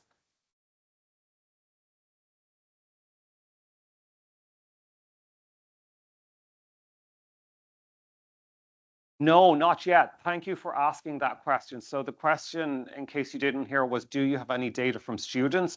No, we don't yet. That's something that we're interested in exploring. So the brief description of the research project that I talked about, we've just submitted that for publication. It's in review right now. We're hoping to mine the data set. We have quite a lot more information in that data that we'll be able to use. What we hope to do sometime soon is ask similar questions of our students. No, please.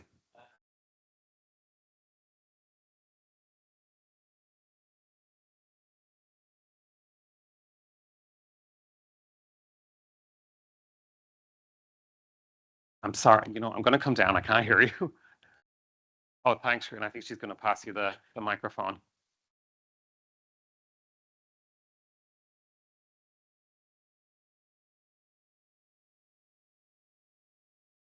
Yeah, hello, can you hear me? Yes, I can. Thank you. So Gen AI to me is like a Google search. Sure, yeah. Tomorrow we're going to have something else. Yeah.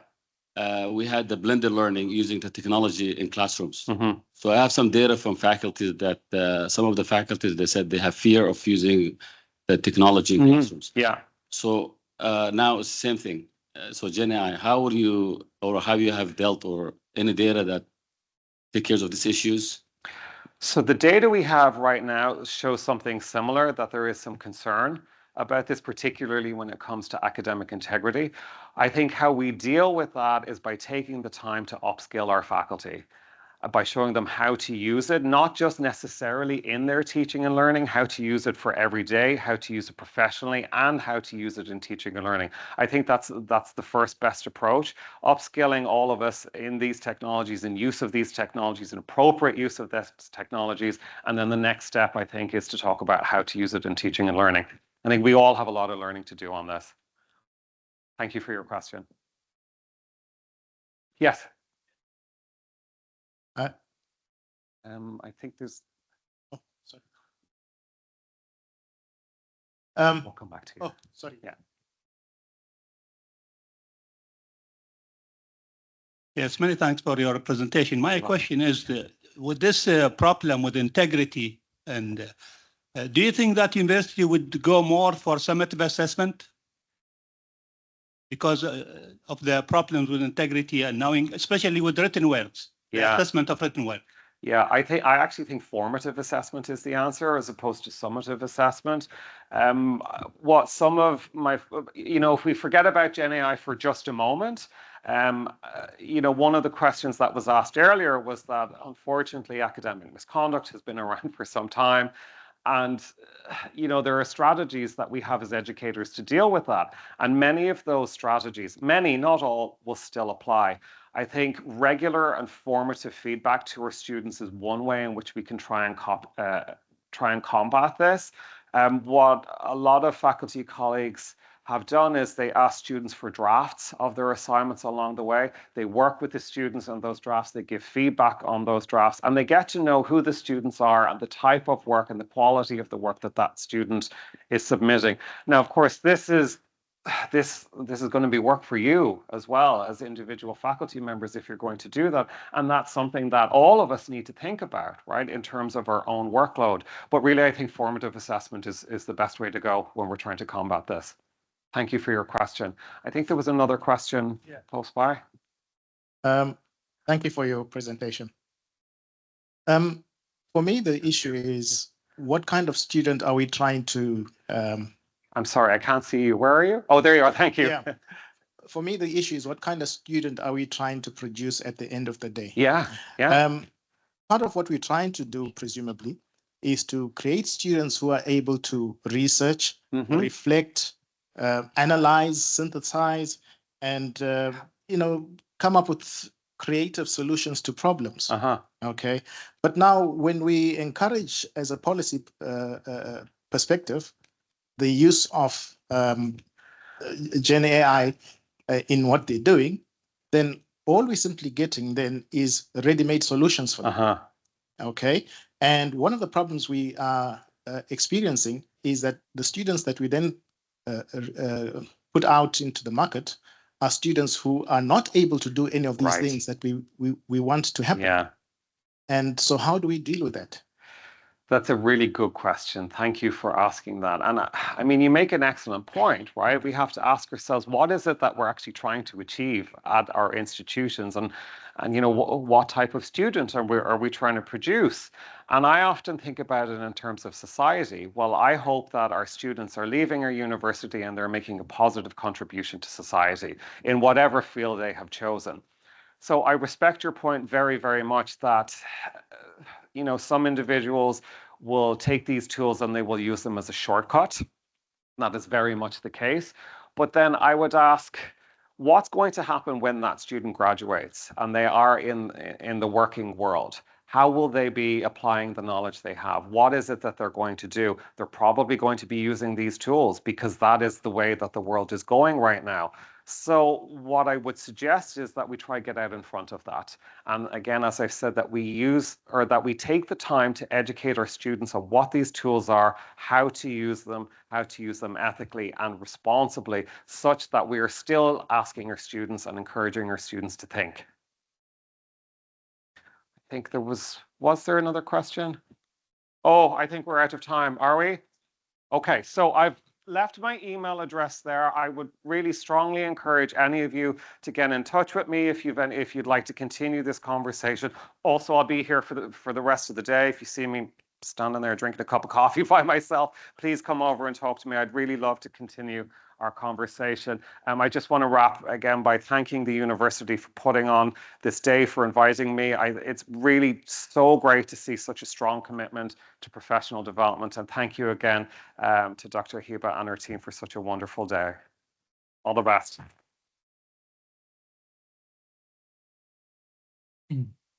Thank you, Dr. John Paul, for this wonderful presentation. Okay, let's take a short coffee break for everyone. Everyone wants to stretch their legs a bit, get a coffee, and socialize. However, for the panelists, Dr. John Paul, Dr. Doa, Dr. Rashid, and Dr. Hiba, if I could invite you all on the stage to take a photo. Then you can have a break, promise. So please come back at 10:30 before I forget. Shukran.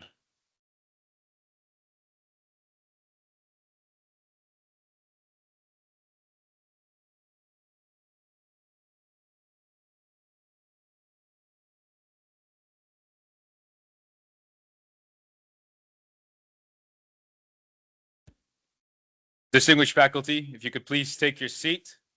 I hope you enjoyed the break and the refreshments.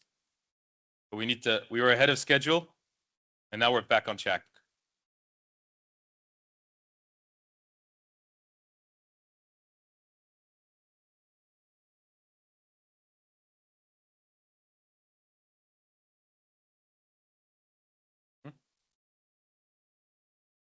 Okay. The next session will be delivered jointly by myself and by my dear friend Ian Gaither, who you heard from earlier. And we're going to be talking about the next theme. So far, we've talked about micro-credentials, generative AI, and policy for higher education institutions. And now we're going to talk about the hybrid learning. Thank you. So it's my pleasure to be not only your MC, but also to be representing the Applied and Experiential Learning Department and the work we've been doing on this subject. Now, a bit about me. When I started my career as an instructional designer, and I was always thinking like it was always about online learning. So I came from this mindset that we were converting traditional face-to-face learning directly to online. And it wasn't until I moved to Qatar 10 years ago, not at UDST, that I learned, well, online's not as accepted in different parts of the world, and face-to-face still has a very important piece in the puzzle of learning. And this caused a disruption for me because I'll only design training and learning and learning experiences for online. And then I had to learn how to deliver that same learning and engaging and interactive learning environment in a face-to-face setting. And I basically learned that the key to this is to deliver it in a hybrid learning environment. And in here, this disruption happened a lot, and I'm at UDST during COVID, where you were forced to basically do all your teaching using Zoom, Teams, and you probably looked a bit like this guy. You know, it was stressful for parents because I had my son doing online learning. It was not an enjoyable experience. And it was mainly because we were using teleconference communication tools that were used for meetings to trying to teach students, and there were no guidelines, there was no how-to, and it caused a disruption. And then we did for like a year-ish, year and a half, and we slowly came back, and then it was like, oh, thank God we don't have to do that again. We can come back to the classroom and talk to our students. But what we want to do is to create an interactive learning environment, an engaging experience. It doesn't matter where you do it, in a physical context or a virtual context, and it allows us to basically create a hybrid context.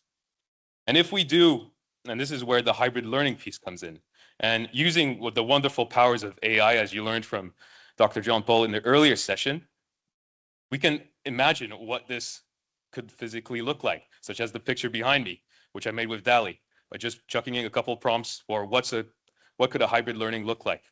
Because there's a lot of different assumptions, and people have different understandings of what should be online, what should be in a virtual space, so we can talk about using virtual reality and so forth. So this talk, although it's titled a how-to guide, and to present to you some of the work that we're doing at the university, it's important to understand what it is first, why do we need to do it, first of all, and then how we do it. So this talk is basically going to answer these questions. So hybrid learning, although there's many definitions, there's no actual exact definition for it. Sometimes people use the word blended, we hear distance learning. There's lots of different terms, and people mean different experiences, and they mean different things and so forth. But essentially, when it comes down to it, hybrid learning is just an instructional approach where we combine face-to-face with online learning.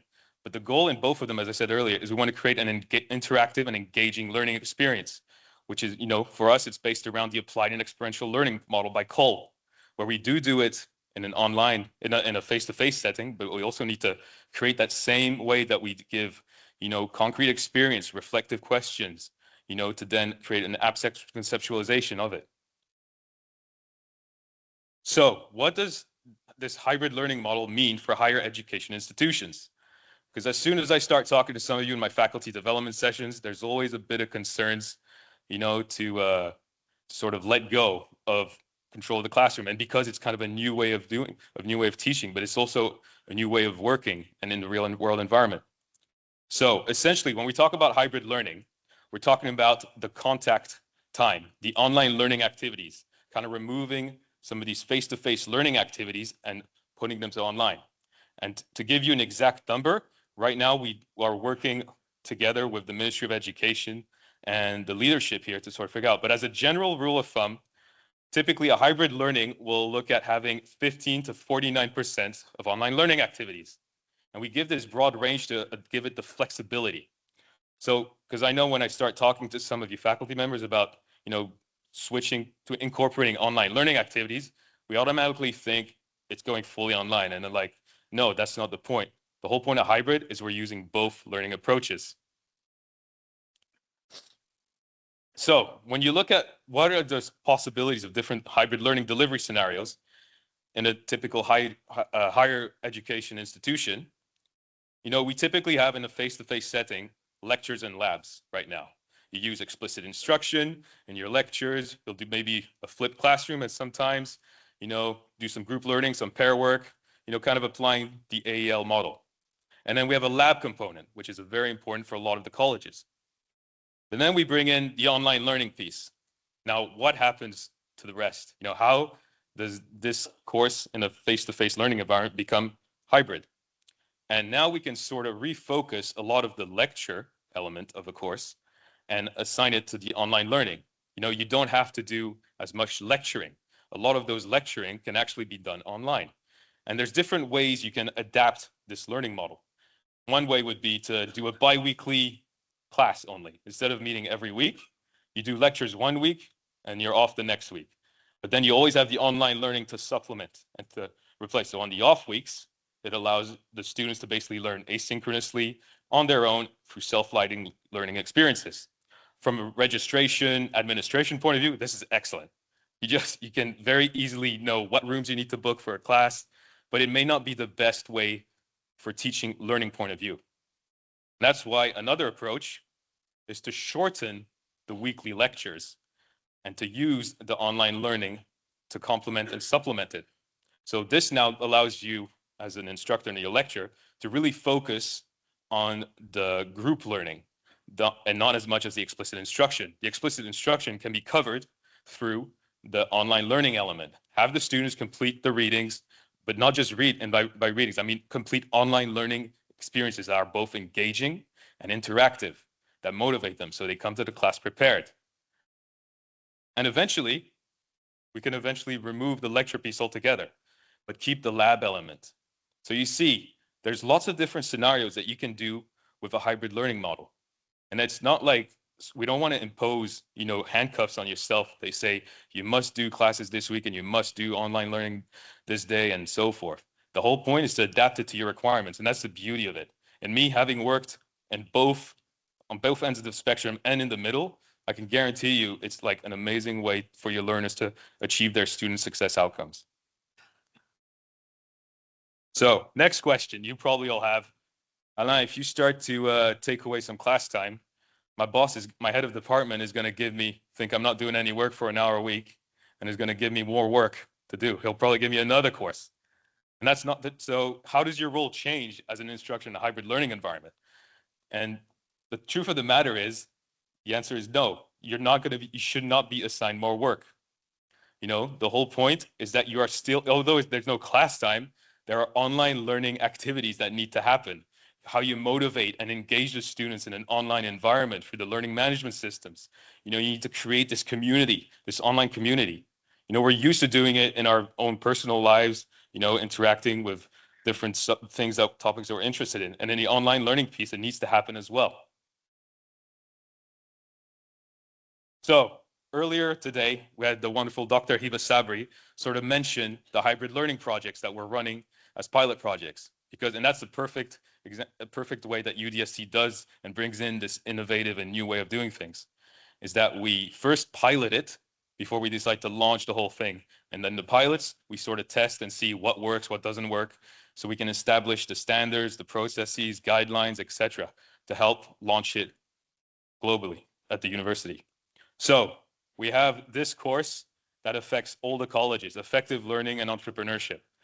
And it's been a pleasure working with the College of General Education. So thank you very much, Dr. Rosie, to you and your team, and this is a brand new course that impacts all the students. It's actually, I wish I had a course like this when I was in university, because it allows you, it's when you're learning to work with peers and groups, you're learning kind of things outside of the classroom and how to interact, all real world skills.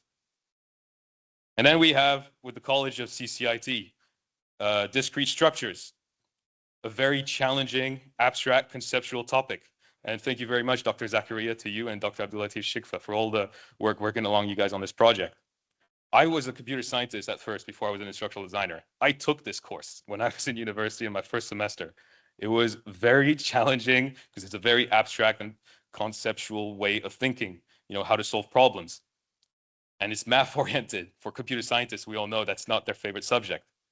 So we've been doing these hybrid learning projects here at the university for both these courses, and we're basically going to be piloting them come January with the faculty, and AEL will be supporting them, and we'll learn from this experience. So when we look at the environment for hybrid learning, the classroom's all right, but the online activities for us at UDST is mainly in our learning management system. Now, the way we look at the learning management system, it's not geared really for the online learning element.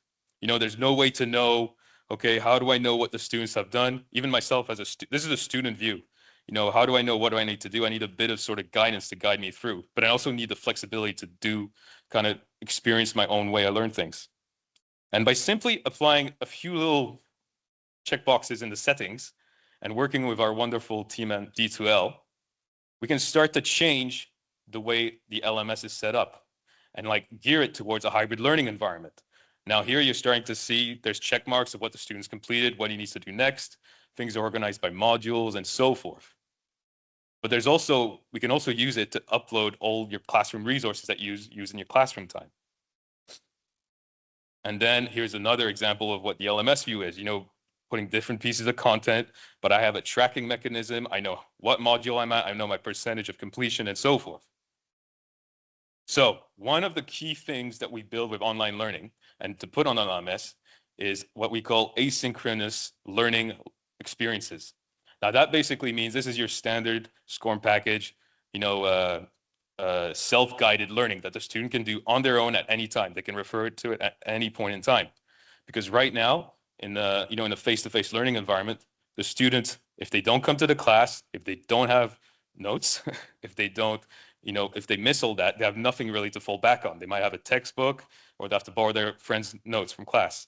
Now, with developing this content for the course and putting it in an asynchronous learning experience and uploading to LMS, the students can refer to it. But it's not just about taking pictures and text and just chucking it there and packaging it together.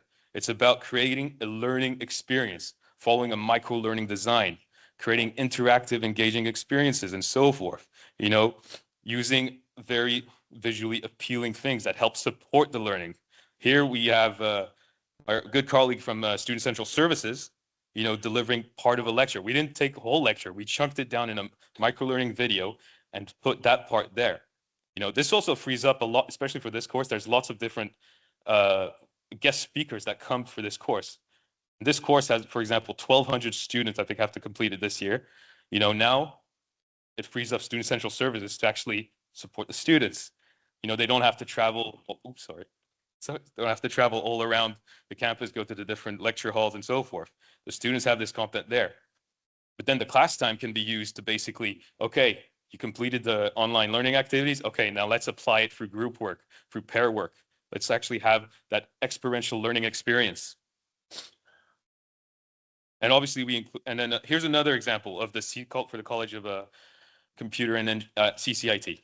Can remember there. Here's our discrete structures course that we'll be piloting in the winter.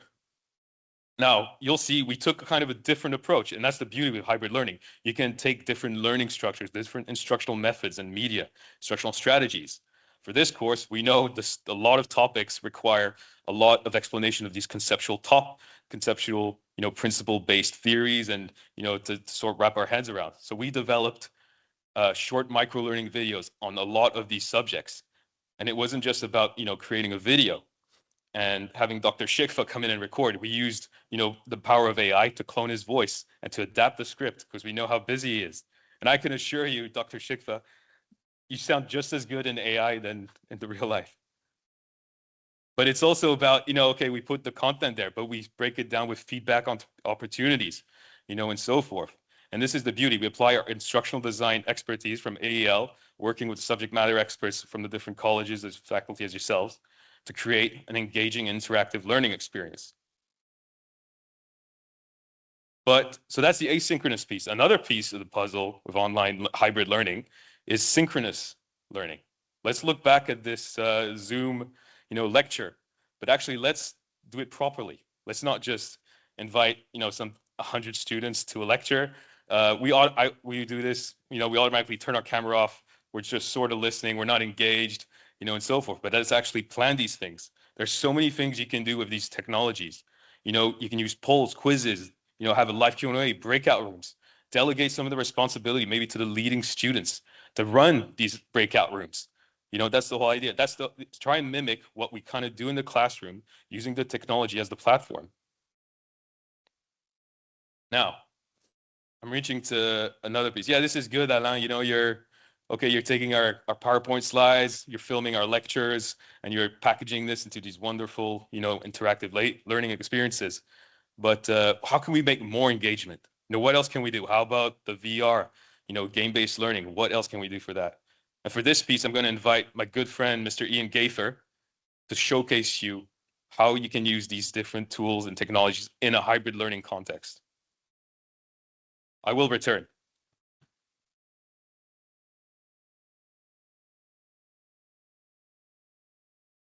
Thank you so much. So I thought it would be interesting to inform this discussion on different learning models and engagement with a bit of a case study. And this is just a short story of a project I've been involved in over the last 4 years, which included, of course, some of the COVID period, working with the Royal Canadian Navy. And our Navy is one of Canada's oldest institutions, and they have an incredible setup, but they suffer from some of the same types of issues that many educational institutions do. They're set up in a very traditional manner. We've got classroom instruction, and then they have hands-on experience in the form of simulators, very expensive, a $20 million ship simulator, and ships and different learning aids. But part of the challenge is that as students move through the system, they end up waiting. They end up waiting to get to these simulators. They end up waiting to get to this hands-on application, which we know is where learning actually is cemented and comes together and becomes real. So they have a very traditional system, and this is no fault of their own. This is how much education, and maybe even here, is set up. We have buildings, we have classrooms, we have laboratories, right? So you move from one to the next. But somewhere between these two places, there is a learning gap, and as people wait to get into simulators or into real equipment, whatever they learned in the classroom starts to fade. Maybe they didn't learn it in the first place because they learned it through a lecture. They didn't learn it through application. And so what happens is by the time they get to that moment to actually apply the skill, they realize they don't have it. And so they end up doing a lot of initial learning in a simulator, which is supposed to be made for integrated scenarios with other sailors, and they spend a lot of time actually looking at where the buttons are and relearning the basics. So green button, here we go. So just going from the current state, the problem state of students being underprepared to apply their learning, and as a result becoming disengaged. In fact, so disengaged at certain times that they leave the organization. They thought they were signing up for adventure, and they ended up spending most of their time, waiting to actually get to apply their skills. So as a desired state, we want something where they can actually apply their knowledge, build their skills in the real world, and hybrid learning is part of that solution. And so what I'd like to actually show you, and I'll just put up a slide here. I forget this in this morning's discussion, we talked about, technology is not something we start with. We don't start with, we have a technology we want to apply. We start with the problem. And then we see which technologies are applicable, what methods are applicable to that problem. So in the case of the types of topics that we were engaged to deal with, they were really basic sailing skills, navigation skills, collision avoidance skills.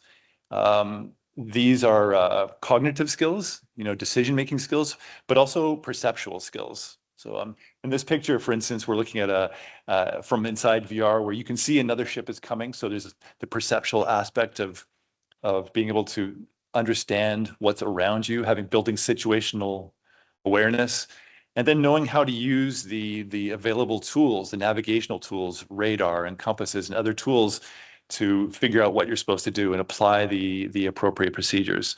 So this is just an inside look of some of the types of things that we're developing.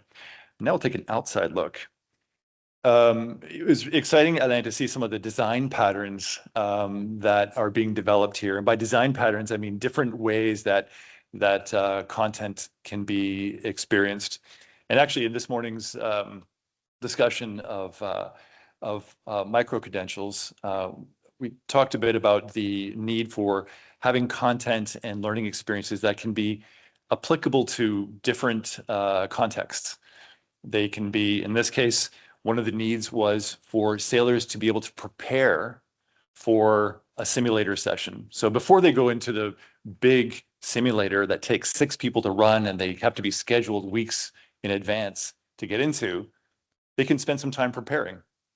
They can do it from home in this case, especially during COVID. That was one of the things that was very useful. And this the headset in this picture, this is a less than $500 US piece of equipment. So this means that an organization is able to acquire and kind of set up a library where people can check out items and then select from a a virtual library of skills, very specific skill-based training interactions. So they could prepare for something, or they could use it as a review. So after having gone through the training flow, as they're waiting to maybe actually get on a real ship, and they start to feel, I want to spend a bit of time reviewing the rules of the road, collision avoidance or something. Whereas before they had no options or possibilities to go and book one of these simulators. This gives them a lot of learner control to determine what they need and go and experience it. So actually a very powerful tool. A more traditional use of this, one of the design criteria is that we didn't just want to create distance learning or self-paced learning, but something that could be employed in a classroom environment. And so here what we're looking at is a sailor has been called up by the instructor and has been asked to put on the headset. And you can see in the background, we're looking at a Polaris, a type of compass, that he's being instructed on how to use. So the other students are watching. He's actually interacting with it and learning how to manipulate it and to read the indications.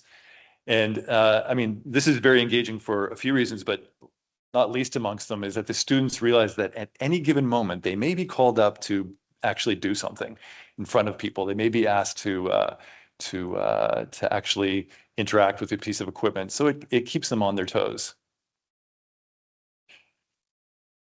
Also, we know that learning is very much can be a social experience. And we wanted to sort of harness some of that social opportunity. So we designed it in a way that we could have the classrooms split into pairs or small groups, where one person has the headset on and is going through a challenge. These are game-based challenges, short 10 to 15 minutes.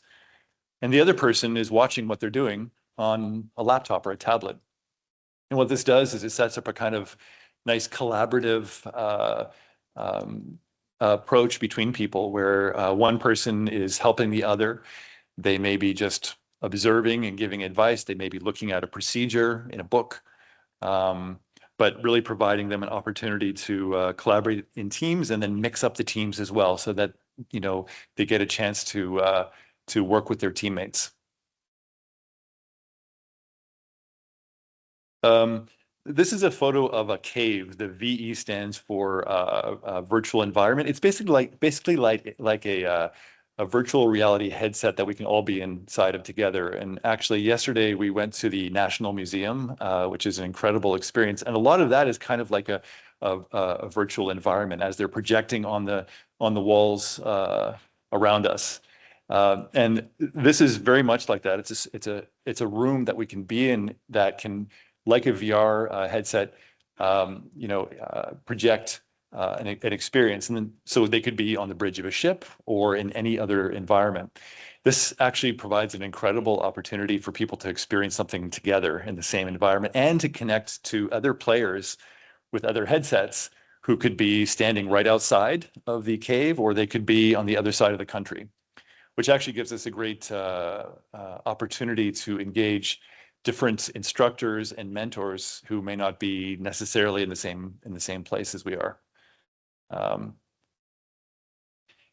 And finally, we wanted to build this experience together. So a very typical instructional design of 10, 15 years ago, was that we would kind of analyze as much as we could and then design something and kind of throw it over the wall for implementation. But in the last few years, there's been a move towards a more iterative approach. And a lot of this comes from game design. And in the world of games, engagement is key. Because the moment someone is disengaged with a game, they've got a million other things they could do, other games, YouTube, whatever, and they're gone. And in education, we've sometimes have a bit of a free ride in that we have a captive audience. They kind of have to be there. But when we want to engage them and get their buy-in and get their inputs, there's a great opportunity through play testing to collaborate. And playtesting, that term comes from the world of games. And so what we did is we actually, with these sailors, not only had them in the classroom doing the experiences that we designed, but getting their feedback in real time and working, myself as a designer, project manager who was keeping track of the scope and the budget, and a programmer, the guy in the front there wearing the standard programmer's hat, were in real time taking their feedback and making changes. What kinds of things technically, glitches did you run into, bugs? What things did you have trouble understanding? What was not clear? Where did you get lost? Where were you frustrated? What do you want to see more of? What more support do you need? And this actually had two benefits. One is that it helps us take our solution from a 65% complete to launch us forward in time and help us very quickly get to a much higher level of readiness in a way that really reflects their needs, not just what we thought during design or analysis, but what they tell us in real time. And the other, which is another important aspect of this, I think, is that it helped us actually engage in the integration into the school and the change management aspect, because we're not only testing what's going on inside of the headset, we're actually prototyping and testing the way it could be integrated into the classroom environment. Some of these pictures I just showed were some of the first times this had ever been done in the Navy. And so it went a long way to proving that it's a possible solution that could be actually used.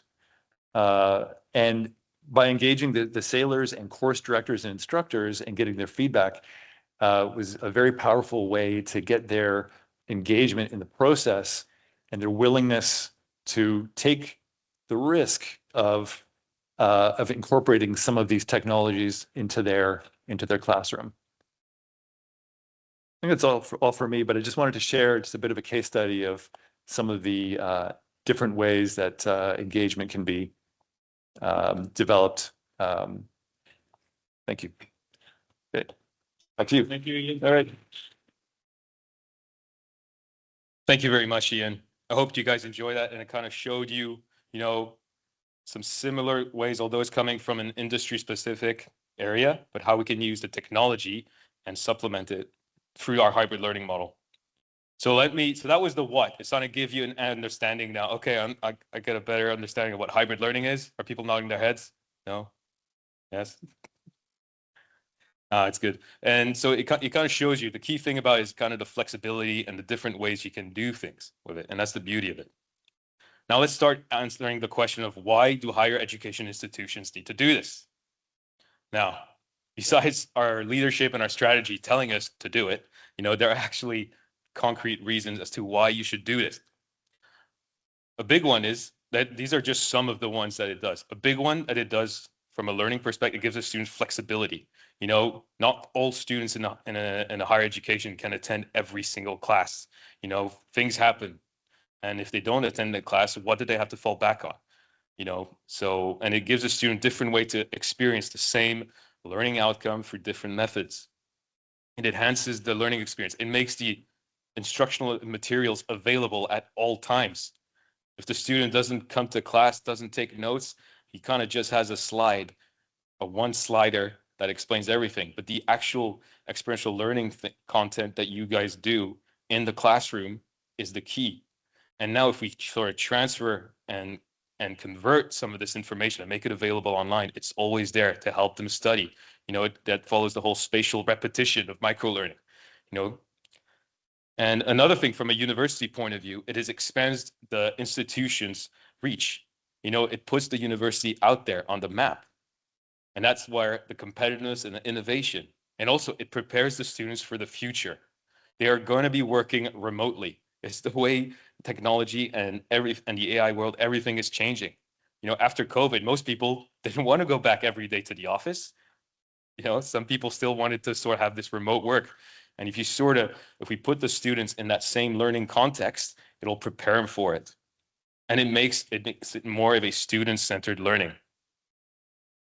So now on to the final piece, final question. How do you design this? Where do we even begin? The good news is you have the Applied Experiential Learning Department at the University of Doha for Science and Technology.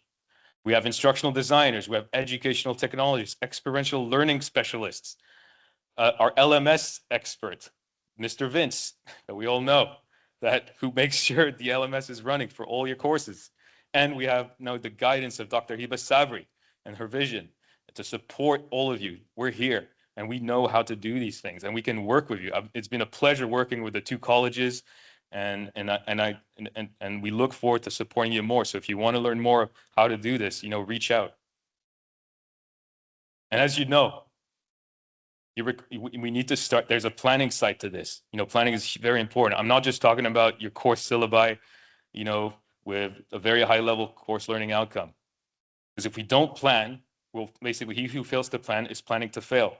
A very important quote. Many people claim ownership of this, so I'm not going to put where I got it from. But this is the thing. Hybrid learning, it requires time for planning.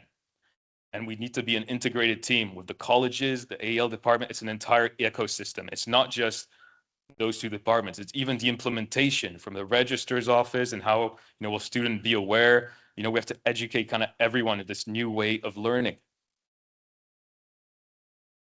And as you can see, this is a very simplified version of actually how we go from start to end. We follow a typical design framework called the ADDIE model, from analysis, design, development, implementation, evaluation. But we also do lots of sort of rapid prototyping, where we know and that's what we did with a lot of the pilot courses. We kind of tried different things.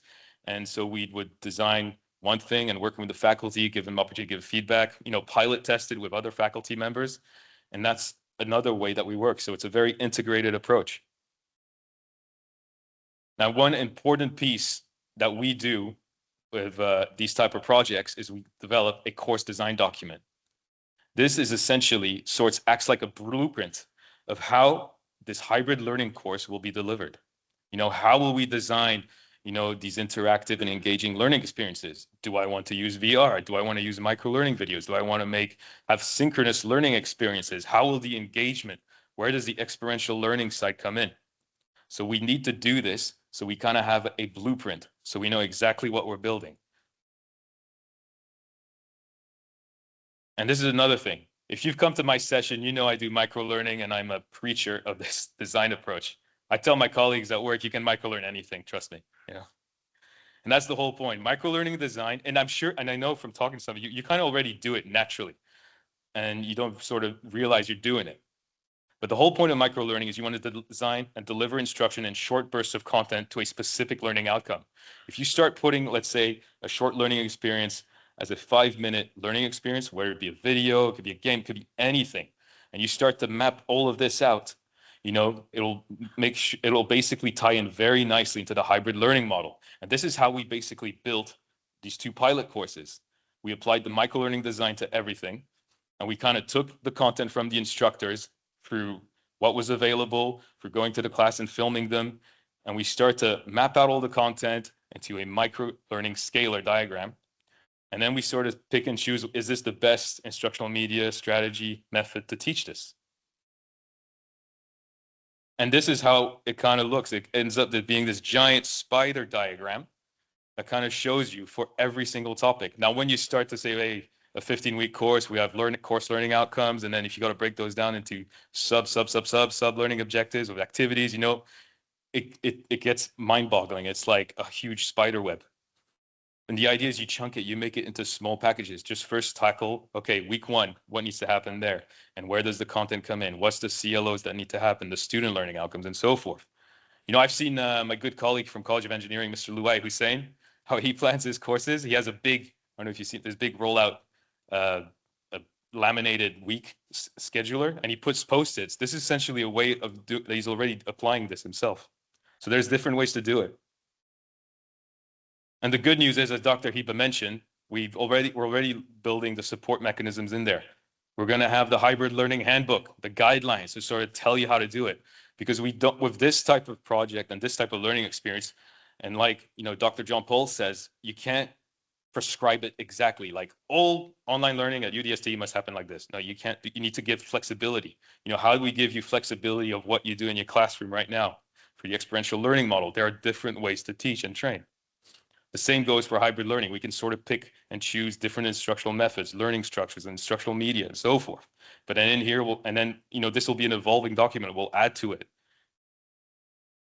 And as a start, we've already built all the templates for every college with the beautiful color scheme. So marketing's very happy, I hope, that it meets their requirements. But, it kind of gives that brand identity of UDST. And these are already a ready thing to start. And we can already start packaging your content for it. So this brings us to the closing. I think I'm on time. I hope so. But so yeah, we're basically piloting hybrid learning for you. We're figuring it out together, but it can really help achieve our student success and basically foster engagement and enhance the learning experience. And it's the way that we want to go with this model. But a few key things to remember: plan ahead. Consider your time commitment, because I know we've already had a couple of requests from the colleges, and you think I have a magic button, or Dr. Hiba has it, and she can push it and poof, hybrid learning course ready to launch. So this is why we need to have a conversation with you, and but talk to the faculty that we've already been working with us. We're there to basically help you and support you, and we'll do everything in our power to help you achieve this goal. And also, good thing, think out of the box. This is an opportunity to try and do different things. We know how our learners in the classroom, we know our students, and we know what they are. One thing I do know is if it's not graded, they will not do it. We all know that. So, okay, if I'm going to sort of bring online learning experience, I need to assign a grade to it, as an example. And finally, reach out to AEL. We're here to help, and we're here on this journey together. Thank you.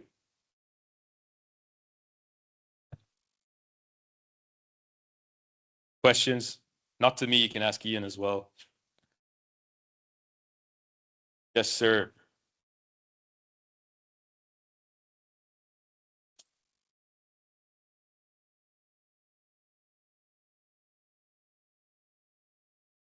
Yes, absolutely. This is where I said, it's an ecosystem.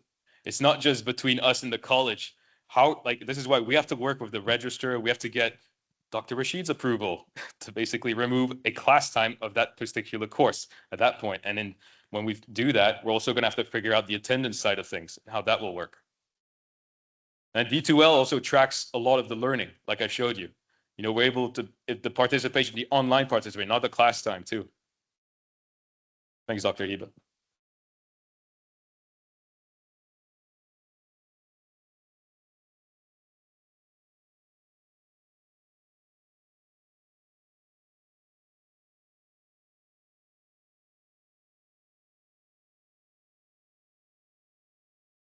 Yeah, and that's the key thing. Remember the 15 to 49%? Yeah, that's like when you basically lose a part of that class time and you replace it with online learning activities. That's the whole point. It's the contact time. That's when you get into the hybrid. We're not saying that students, when you're going to go to every single class. Oh, and on top of going every single class, here, go do a whole bunch of learning experiences online at home, because it's not. Yes, go ahead, Hiba. I think there's a microphone.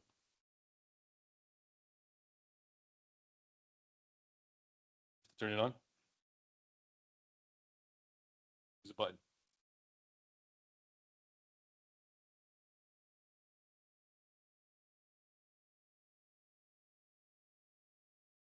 Here, the young lady has a microphone for you, Dr. Hiba. Thank you for this question. The guidelines for attending online learning is the same as the guidelines when attending in classroom course. So the guidelines are the same. It comes from the university, right? So not only we have guidelines, but also in D2L you can track who attended, who did not attend, the time spent on the designed learning assets inside the course. So there's plenty of opportunities to see whether the students attended actually or not. So this requires training as well for instructors. Before we launch any hybrid learning course, they need to be trained on how to use the online components and how they track all this learners' progress and so forth. And further to that, like with the two pilots, like the AEL team will be supporting the faculty on those pilot courses. I've been doing already with some faculty with the Coursera pilots. And, you know, it's because it's learning something new for everyone. Elaine, if I could just comment on that. Sure. Girard. Yeah. So I can answer that question for you in the back. So this past semester, I piloted hybrid learning in my Economics 2010 course. It's a course that had a high drop fail withdrawal rate. And so what I did when I worked with Elaine, we built the video modules there to support the learning. In my course, I took videos from different universities in Canada, the United States, that supported the concepts that I was teaching in my course. I included, changed the evaluation framework in one category weight, which was quizzes. In this course, I have 7 evaluation instruments, okay? But in this one section where I ran the pilot, I added 2 more. And the category weight for quizzes is 20%, nor in the other sections, we run 2 quizzes of 10% each. But in this pilot, what I did was I did 4 quizzes. And so the value there was that there were some topics for which I did not give a prior summative type assessment in a couple of topics before either the midterm or the final exam. But by adding those 2 extra quizzes, I was able to give the students an assessment that they could complete on their own, and it also helped prepare them for their final exam. Now, by adding the video pieces in my course, what I did was there's many threshold concepts in that course, and some students struggle with some of those threshold concepts. So the video supported what I was doing in the classroom. The independent learning for them happened outside of the classroom. That course is 5 hours, and we still maintain the 5 hours teaching. The results showed that I can tell you that the results were very strong from the students. I gave them 2 attempts at a quiz, and Elaine, we had very, very strong results from the students. And I asked the students to comment on this in their course survey when they were completing them, so we could get some additional feedback on the efficacy of what we did. We only piloted it it was like a 7-section course, but we piloted only in my first section. Thank you, Girard. Always a pleasure. Any other questions? Yes, sir, at the back. I actually have the mic. Oh, if I may proceed. So my question is with the blending of the innovative educational tools such as the VR in education. Have there been considerations towards the limitation of that? For example, some people might be wearing glasses who will have a different kind of experience than those who don't, with fogging or with pressure on ears. Yeah. Others with the motion sickness, where some people are able to wear it for a prolonged amount of time, others for a very short amount of time.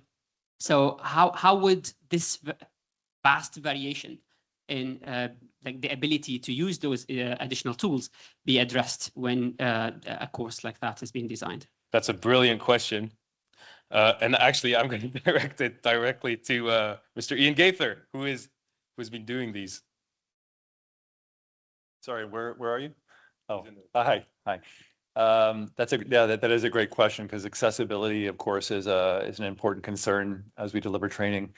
I think your first part of the question was about things like fogging, and these tools are not for everybody, and these are valid concerns. And this is, while VR is actually an old technology, it was around 20 years ago. It kind of went away, and now it's come back really in the last few years. So there are growing pains that are being worked through. But I've seen some good solutions. So, I mean, with things like the fogging issues are often when people have glasses. And a lot of that has to do with head fit, how something fits, because the fogging happens when you breathe and it goes up into your headset. For people with glasses or any sort of corrective, there's inserts that can be put into the headset that that give an offset that allow the glasses to fit nicely, so you can go with your glasses. There are also now they sell kits where you can actually have a set of custom lenses that can be inserted, so someone can take off the glasses and have the headset already have the corrective lens in there. And also I've heard from people who know the technology side better than I do that there's a lot of work being done to actually do correction in the headset somehow. I have no idea how this works, but that it, they think it's possible to actually to adjust vision in the headset. And to your point about motion sickness, also a major concern. And a lot of that has to do with the way that things are designed. So working with a team of people who had come from the game development world, they're very, very, very aware of what types of interactions do that. If you want to make someone sick, you can very easily. So they have a set of guidelines on how to design something to avoid that. But that being said, there is still a population of people who can only spend a limited time, and that's one of the reasons that to our discussion this morning on micro learning. I think I mentioned we made these 10 to 15 minutes long, maybe maximum a half an hour. The majority of people can be in a simulated virtual reality environment for that amount of time without too much discomfort. But it takes some habituation as well. People get better at it as they do more of it. But it's a very important concern when integrating any kind of new technology like this. Thank you. Yeah, I remember you top right. So my question is two-part, mainly for Hiba and for Ian. Can we afford this? How much this simulation cost you? And this is talking about one specific topic in the military, and we know how much military have money. And I'm looking at it from my point of view. I'm a technical teacher. I teach hardware classes. Yeah, nice, amazing. I can have simulation for my student taking part of the motherboard, recognizing the motherboard. Creating a simulation like this, how much would it cost me? Even without fully VR, let's call it, will be a video game on the screen where you have a motherboard and click to remove the cable, click to connect the audio. Yeah. And Hiba, are we planning to buy these learning material from a supplier? Do we have a plan for this? Because right now it seems the only option for me as a teacher is recording myself in a few videos, put it there for the student to watch. And maybe if I'm lucky, bringing some videos for the part or the component and a couple of quizzes. Yeah, it's a good start, but following a traditional teaching and learning methods. So as a starting point, we can, we started with Coursera to complement classroom content, to introduce hybrid learning to UDST. Now we can introduce micro-learning, even in the classroom, by the way, not only online, because it's a new approach. So the traditional delivery method where we bring in our slides and go through them, this is not effective. So yes, this requires time, this requires money, but I think we can start baby steps at least, right? Yeah, I'm doing this currently in my slides. In my slide, I have a lot of videos on my YouTube channel, small videos, 10 minutes, 3 minutes, 1 minute, 30 seconds. Which is good. Just to get the student to it. But again, the students are not engaging. Even though some of the videos it has, this is a question in the exam. And out of the last 3 semesters, I have about 400 students in this course. I only have 30 views in YouTube. Yeah, that's why AL is there. We're there to support you, to look at the content. We'll look at what you designed. If there are some tweaking required, we'll do that, because the whole point of hybrid learning is to provide engaging and interactive learning to our students. So if you already started this is good, but probably we need to look at what you have designed so we can make our proper recommendations. Thank you. Please, I have a point to make. Yes, sir. I've been involved in the design and delivery of hybrid courses in science. Students love hybrid courses, and the future is for hybrid courses. This is the way education is going. And the reason is simple, because they get a lot of feedback with hybrid courses. There are many opportunities for formative assessment that are not available in traditional teaching and learning. But the only issue is with the online component, you need to have a high level of autonomy that is on the part of the learner. They need to be independent, and that will take time to happen. Therefore, the faculty need to be there to support student at the time they are online. And there will be students with learning difficulties. They might need to come to campus for that online component. So it is a lot of work on the part of the faculty, but I tell you one thing, the student enjoy it. Thank you. Yeah, I totally agree with you. That's why for some courses, we cannot go 49% for online components. We could start with 10%, with 15%. Maybe we don't need to start with any percentage on the online component if we're targeting a special group of students, that require a lot of help and they are not fully independent. So we need to run our analysis before we say this course is relevant to be a hybrid learning course. So to your point, we can generalize hybrid learning to each and every course in the institution. Yes, I think it would be helpful, but we need to do our homework first. Thank you, Dr. Hiba and Dr. Majid. Anything else? Yes, sir.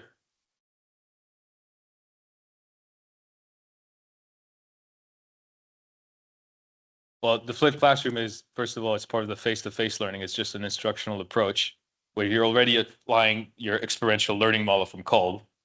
And hybrid learning is basically taking flipped classroom, which is part of the face-to-face element, and complementing it with online learning experiences that can be synchronous or asynchronous.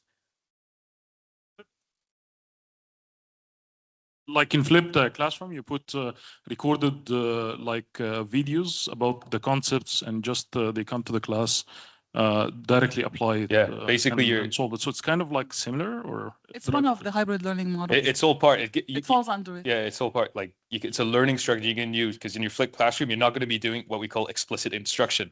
You're not going to be lecturing, because the idea the student will have completed the online learning experiences. Well, they have covered a lot of what you're teaching in the lecturing element, and he can go straight to the group learning, the flipped classroom approach. Right. Okay. It's a better use. That's the beauty of it. It gives you that flexibility. It's a better use twice of your time, the students' time. It become engaged. Yeah, that's the idea. Thank you. Thank you for your question. If you have any more questions, you know where to find me. Building 9, second floor, AEL department. Email me. Email the AEL department. We're here to support you guys. Thank you very much for your time.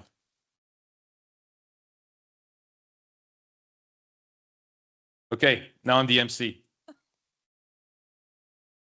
Yeah, they gave me a lot of jobs today. Where were we?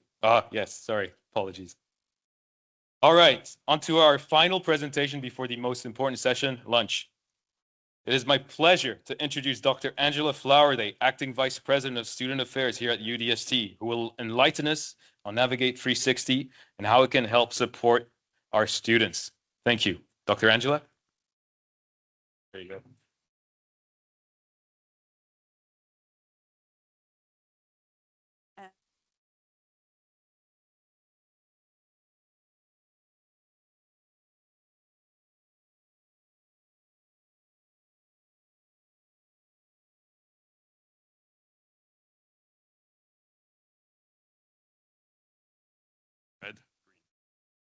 Good morning. Thank you. So I'm literally the only thing standing in the way of your lunch. So I know that, so I will definitely try to be as concise as possible. So my name's Angela Flowerday. I have sat in that seat for many years, but I'm in a different capacity now, and I'm here to talk about something very, very important. The reason we are all here today. What is that? The students. Excellent. So I'm advocating for the students today. I do feel I have an advantage having been a faculty member in this role, so that's good, and I want to hear from you. So today, I am so pleased to be proud of the disruptive innovation in education, and all the things I've heard today are really actually very much aligned to what I want to share with you and why we have student affairs. Does anyone know what's included in student affairs? What are all the departments? Can you list them for me? Counseling and accessibility, thank you, and wellness, good, and yes, good. Help centers, very good. What about the one I used to be a part of? That should be number 1. Thank you, Student Essential Services. And I'm curious, this is a little bit of data collection for me. Which one? Peer tutoring, okay. There's a couple more departments. Excellent, thank you. Student engagement, and then I heard wellness and ARD, very good. And one more. Sports, thank you, Gerard. You should know that. Okay, so as you can see, my job needs to ensure that the faculty are aware of all the various components of student affairs and what we do, as well as the students, of course. So I have a job to ensure the student's experience is positive, that it is navigated effectively, and that the student is satisfied. So it's a big task. So I'm here today to work with you for the next maybe 40 minutes or so to advance something. What we want to look at is student success, and we want to share with you a tool, which I'm sure a lot of you know about, Navigate 360. So before I start, how many of you are faculty advisors? Voila, very good. And even if you're not, this is extremely important for you as well. Just curious. And last question, how many of you have used Navigate 360, our student success management system? Wonderful. Okay, so today, no technical side to Navigate 360 at all. You can have that through many other modules coming soon. So advancing student success. Now, I've talked a little bit about student affairs. Our job is really to help the students navigate their student journey, their life cycle, and all of their experiences on campus. So you've talked about AI in academic integrity today. My latest lineup of students is all about their plagiarism percentage, their absenteeism percentage, and they talk all about their accessibility. So all of the items that you've talked today about, maybe e-gaming, hybrid courses, those align to all of the things that the students are addressing today. And there was another item, the e-gaming. How many of you know that we have an e-gaming lounge in Building 18? If you don't know that, please come by and take a look. We have all the items. I'd like to take you for a tour today, actually, because we have all the items that you've just seen today for the students. So engagement, retention, satisfaction, and they get to use that during the day in between their classes, take a little break, relax, but also it helps them with their dexterity. And as you can see, it's a part of our learning. So we have all of this within student affairs. So student affairs is imagine a place where every student finds their path, every dream finds support, and every journey finds a purpose. That's student affairs. And we're not just supporting education, but we're supporting potential, we're supporting connections and those experiences that not just give them academic excellence, but provides them a lifetime of skills. And that's what you're all doing here today. So kudos to you. Thank you to the AEL team for creating this opportunity. All right, let's get into what we're trying to do. And I need to speed up a little bit because we have a shortened period of time. So I do want to try to explore the concept of student success. I'd like to introduce a student success framework, which I hope will give you some guidance as faculty. You're the first stop to all of our student journeys. You're the ones developing relationships with our students. We do as well, but we're the support. You're their faculty member and often their advisors. So we need to ensure you have the tools to advise them appropriately. We also then want to look at Navigate 360. What kind of features does it have, the functionalities, but not just from the technical side, like setting up your availability, which I know my team has been hounding you to do. It's more about what will make us successful using Navigate. How will it help us achieve retention? How will it help us achieve satisfaction for students, enrollment, maybe increase higher achievers? Also, how will it help us to build engaged students? But this journey is not just about the student. It will help your journey as faculty advisors. So I hope you might be able to leave with some advising strategies as well. So those are our objectives. Now I'm going to take a quick stop here to tie this together for you. How many of you have read the UDST strategic plan, 2024 to 27? Okay, so I only see a few hands here. I know that I'm from the student affairs side and even working closely with Dr. Rashid and Dr. Salam, but as a colleague, I recommend you read this document. It's extremely informative. It was shared with you, it's on the public website, and you really should know what's in there. I find it extremely valuable for my role, but I'm also suggesting you'll find it valuable. So these are the 5 pillars. I'm not going to address all of them today, but you can see that there's 5 main areas of focus for the UDST strategy. I want to share with you the one that I'm really focused on for now is fostering student development, engagement, and success.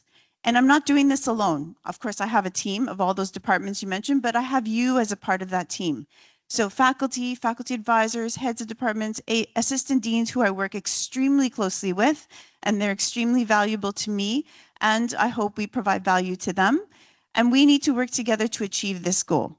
So here is some of the information you need when we're looking at how do we foster student development, engagement, and success. We're looking at the student holistically. Okay, we're developing a holistic student. We're trying to engage them. We want to empower them. These are really key words. And we want to do that throughout their entire life cycle. So do we know the life cycle? Do we know what student success is?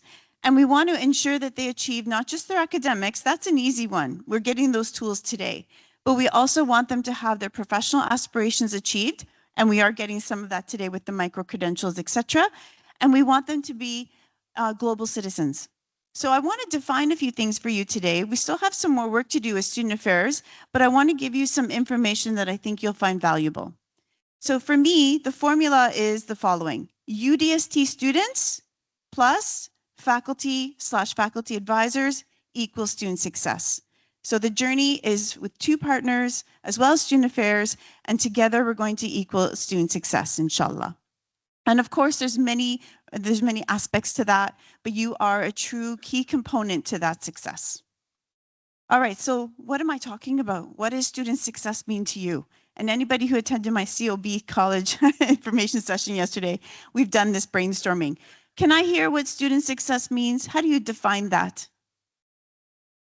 Unfortunately, it is hard to hear up here. I do understand, yes. Can someone say that again for me, please? Just yell it out. Student success, how do you define that? GPA, right? CGPA, GPA, fine, easy, summative. What else? Engagement in the classroom, very good. Sorry, I didn't tell you this was an interactive session. I need to make sure everybody's still awake. I'm back into teacher mode. What else? Student success, what is it? What is that again? Thank you. Being empowered, the student's journey, they need to be on their journey. We can only take them so far. They need to come halfway. What else? One more. Yes, when they're satisfied, they definitely have some success. Get a job, absolutely. But they want me to do that for them. Okay, here it is, my friends. This is what we're calling a student success framework. And we've done a lot of research for this framework. It's a guide, and I'll be introducing it over time for you to have as a guide for you, a pathway, and some of the elements that you need to have your advising discussions.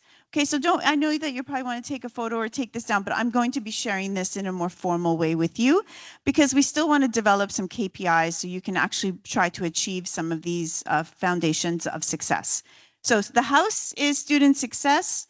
What's holding up the house are 3 pillars. The student who is successful, inshallah, UDST is academically successful, they're personally successful, and they have a career development, and in their future will have a career success.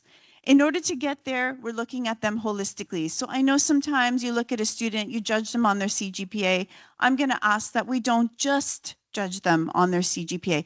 It's important, don't get me wrong, extremely important. But I also want you to look at the student holistically. So when we do that, I'm looking at things like, and this might be a little small, so I apologize. Firstly, academic excellence, of course, that's important. Employability, so we heard that. Now, not just get a job, they need to start day one. How do they gain skills to become employable? Today's discussion is extremely important, what you're hearing about micro-credentials. They'll need those. It's changing so quickly.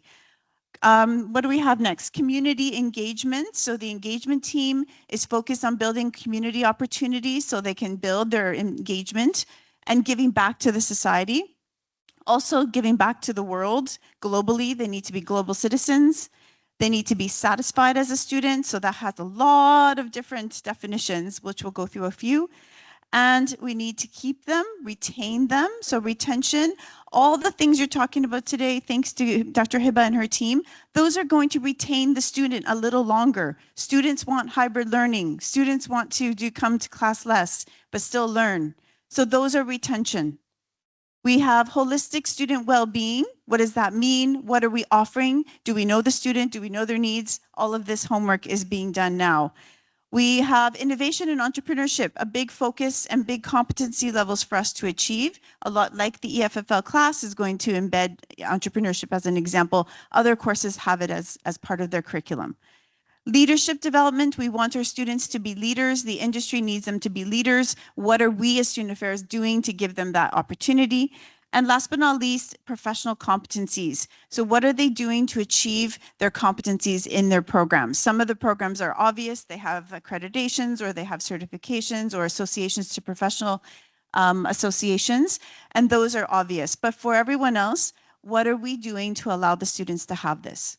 When you have your advising discussions, these are some of the areas I'd like you to focus on. Start with CGPA, but then we need to get to know our student. So coming very soon to a theater near you, we'll be doing a lot of advising training. My team is quite small in that area right now, but we are building it. And this is where we hope to build our advising strategies with you. Okay, KPIs will come with that very shortly. So if those are the student success, how are we going to achieve it? How will we know when we achieve it? What do you think? What will the sign be? Can I have one sign? I'm going to speed up a little bit, but anybody, what can I measure it against? How will I know? CGPA will be easy, fine. I'll do some studies on that and the progress we're doing. Anything else I might want to use? If this is student success, how do we achieve it? Focus on retention. Really? I have 5 minutes? Oh, okay. Less students on probation. Okay, so I'm going to speed up. This is all in the strategic plan. So please know all these KPIs, I did not create them, but rather I'm measuring my team's success against these. So very quickly, increase employability enhancement programs by 10% so students are employable. Decrease students on probation by 30%. And the list goes on. Even increase engagement, increase satisfaction. So we need to define all those and we need to share them with you so you can help us do that. So basically, I have 5 minutes. So what I want to do is share with you, I'm going to skip to something very quickly. This is what I think. Oh, okay. So thank you for, oh, so you, okay. So when I saw the sign, thank you. Now I can go back. I feel better now. All right. So here we are. I guess this slide didn't work on here. So you're supposed to visualize something here. It's not clear. This is a big ball of yarn that's all messy. You have to take it apart. That's currently what the student journey may look like. Not everybody's, but as we know, the students often chasing people around, trying to find answers. They're navigating their student life cycle, and it might be a little bit complex. So Navigate 360 is going to help us make it a little less complex. We want to unravel the student experience. So some of these slides are actually not populating here. So we've introduced Navigate 360, a student success management system, in June 24. So it's still very new. We are finalizing all of the configuration, but in general, I think the majority of us know that it's going to help us be better at advising.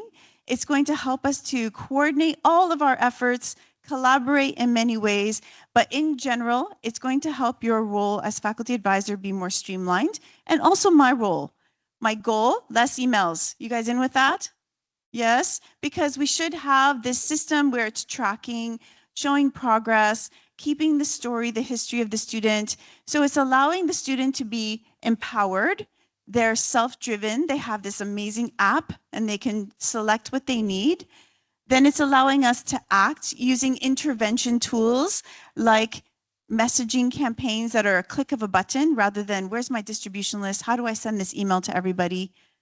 A smart student profile, so a quick glance at how our students are doing overall with some gut checks like, oh, look how many courses they failed. So lots of great interventions and early alerts. all a part of our strategy using Navigate 360 to support retention and satisfaction. We also have many options for collecting data. So when we have data, we can make evidence-based decisions in the future. Right now, our SIS data is great, but this data is going to be focused on student success, not just the summative, how many courses did you drop, how many courses did you pass, what is your CGPA. Now we can look at all those other features of student success framework, and we can collaborate them and create some metrics and measure the student success. We also have a way for us to plan, which is what my team is doing to support you, putting together an early alerts plan, a retention strategy, and helping you have an advising strategy. So lots more to come with this amazing tool called Student Success Management System. Here's just a quick glance of all the features. I think some of you may know some of these. We've got, for the student side, a friendly app. They can raise their hand because they have a question and it goes to someone. They can join different clubs. They can book a fitness class. They can create, put a request in for somebody to study with. They can book peer tutoring. So many great tools. For you, there's also some great tools. You have everything in one-stop shop. All of your advisees are right there in one location. I know you have that in PeopleSoft, but it's not as user-friendly, and it's also not as easily accessible. You have ability to refer a student, somebody who has a need. You're the support network. You don't know how to refer them. You don't know who works where. That's fine. It's a click of a button. You also will receive some reporting options, some live data tracking. You can keep notes. So when I see the same student, I'll know exactly what you told that student. So this is the technical side. We'll have lots of training about this in the future, but the ability here is for us to maintain student success and track it, check the progress, and make additional decisions as we go. All of these units are involved. So some student affairs units, but also other units. So the students have access to all of these different features in one-stop shop, whereas before, where's that location? What do I do? How do I find the library? What's at the library? How do I find out about finance? I have a hold. How do I deal with that? So all of these areas are now embedded in our Navigate, and just a couple more coming soon. In case you were wondering, the scholarship, lots of students in need of scholarship and sponsorship. UHub is even joining our collaboration with Navigate 360. So now I'm going to walk you through that journey I've talked about. So before I jump into the journey of the student has a life cycle here. It's 4 years. What's involved in that? What are some of the stops that they make along the way? Can you tell me some of the stops from start to finish, just quickly? What's the student life cycle look like? Because I have to study this life cycle, and I do. I dream about it. What's in there? The application, good, they apply. Even before that, we have to attract them to apply, right? Okay, then they apply, and then registration, good. What happens then? Orientation, and then we select courses. What else happens in their experience? Put yourself in the shoes of a student, because that's what I do every day, and I write these down, and then I address them. How is the experience in there? They go to class. You know what? That's not on there. They have to do that, yes. What else? They go to events. Good. Yes, unfortunately, not the best time of year. Oh, they have to navigate. So here is the life cycle. Let's walk through it quickly. First, these are not, oh my goodness, these are not coming up here. This is not good. Hold on. Let me get to my slide. It's not actually showing here. Okay, I think next slides will be better. Okay, so basically, I'm going to have to ad lib here. This is the student life cycle. The first stop is attraction. So one of the things University of Doha has to do is strive to attract students. So this life cycle for this area is as follows. So I'm going to share these with you very quickly. I want you to come with me on this journey of a student life cycle. And at every stage, I want you to focus on a few areas. This is the attraction area, for example. And I'd like to share with you what what does Navigate 360 help us to do in this area? How does it help us streamline it? And then if you see on the on your right-hand side, the student success framework and what it contributes to. How does it contribute to student success, in essence? Then at the top is the title, and then I'll give you a bit more information as we go. So in the attraction, students are introduced to Navigate 360. We use it as a tool for satisfaction. We tell everyone, come to UDST. We track your student success. We want to know about you. We want to know your goals. Come to us and we will help you. And that should, inshallah, help us achieve higher achieving students. The next student's life cycle is the orientation, I believe. Yes, orientation. So the students are then selected coming to campus. This is an important time, right? First impression, number one. Also getting them started with the right foot forward. So the orientation, we do lots of things there. We introduce the app, which is right here. We don't have an app, I know, I'm sorry. I wish we had an app. Just the student does. We have the desktop version. And the student will download the app immediately once their student numbers are matriculated so they can download the app. They sign up, and guess what? It's immediate buy-in, 100%. They just think it's a part of their student life cycle. The senior students, not so much yet, but the new students, yes. We tag those students.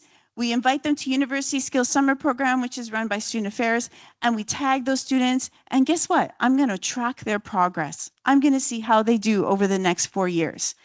We have new student orientation, international student orientation, and your role in this is we want to do more meet your faculty advisor events. How do you meet your faculty advisor? Your job is to start developing this relationship with them, and Navigate 360 will help streamline that. Okay, the next aspect of the student life cycle is registration. So they register for courses. They might do it before orientation, but typically we're going to use Navigate 360. They come to, say, the campus. They use our kiosk. We're going to track how many students are using the registration. How many students have questions? What kind of questions? But we don't have this kind of data yet. And I need this kind of data so I can predict in the future what services we need to offer, etc. So new student orientation definitely contributes to satisfaction and retention.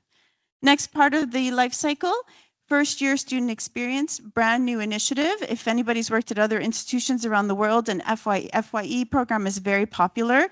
It's that first year holding their hands along the way a little bit so that they get the tools that they need to be successful. So this is where everything happens in the first year and they get a taste of all aspects of university, even career building, etc.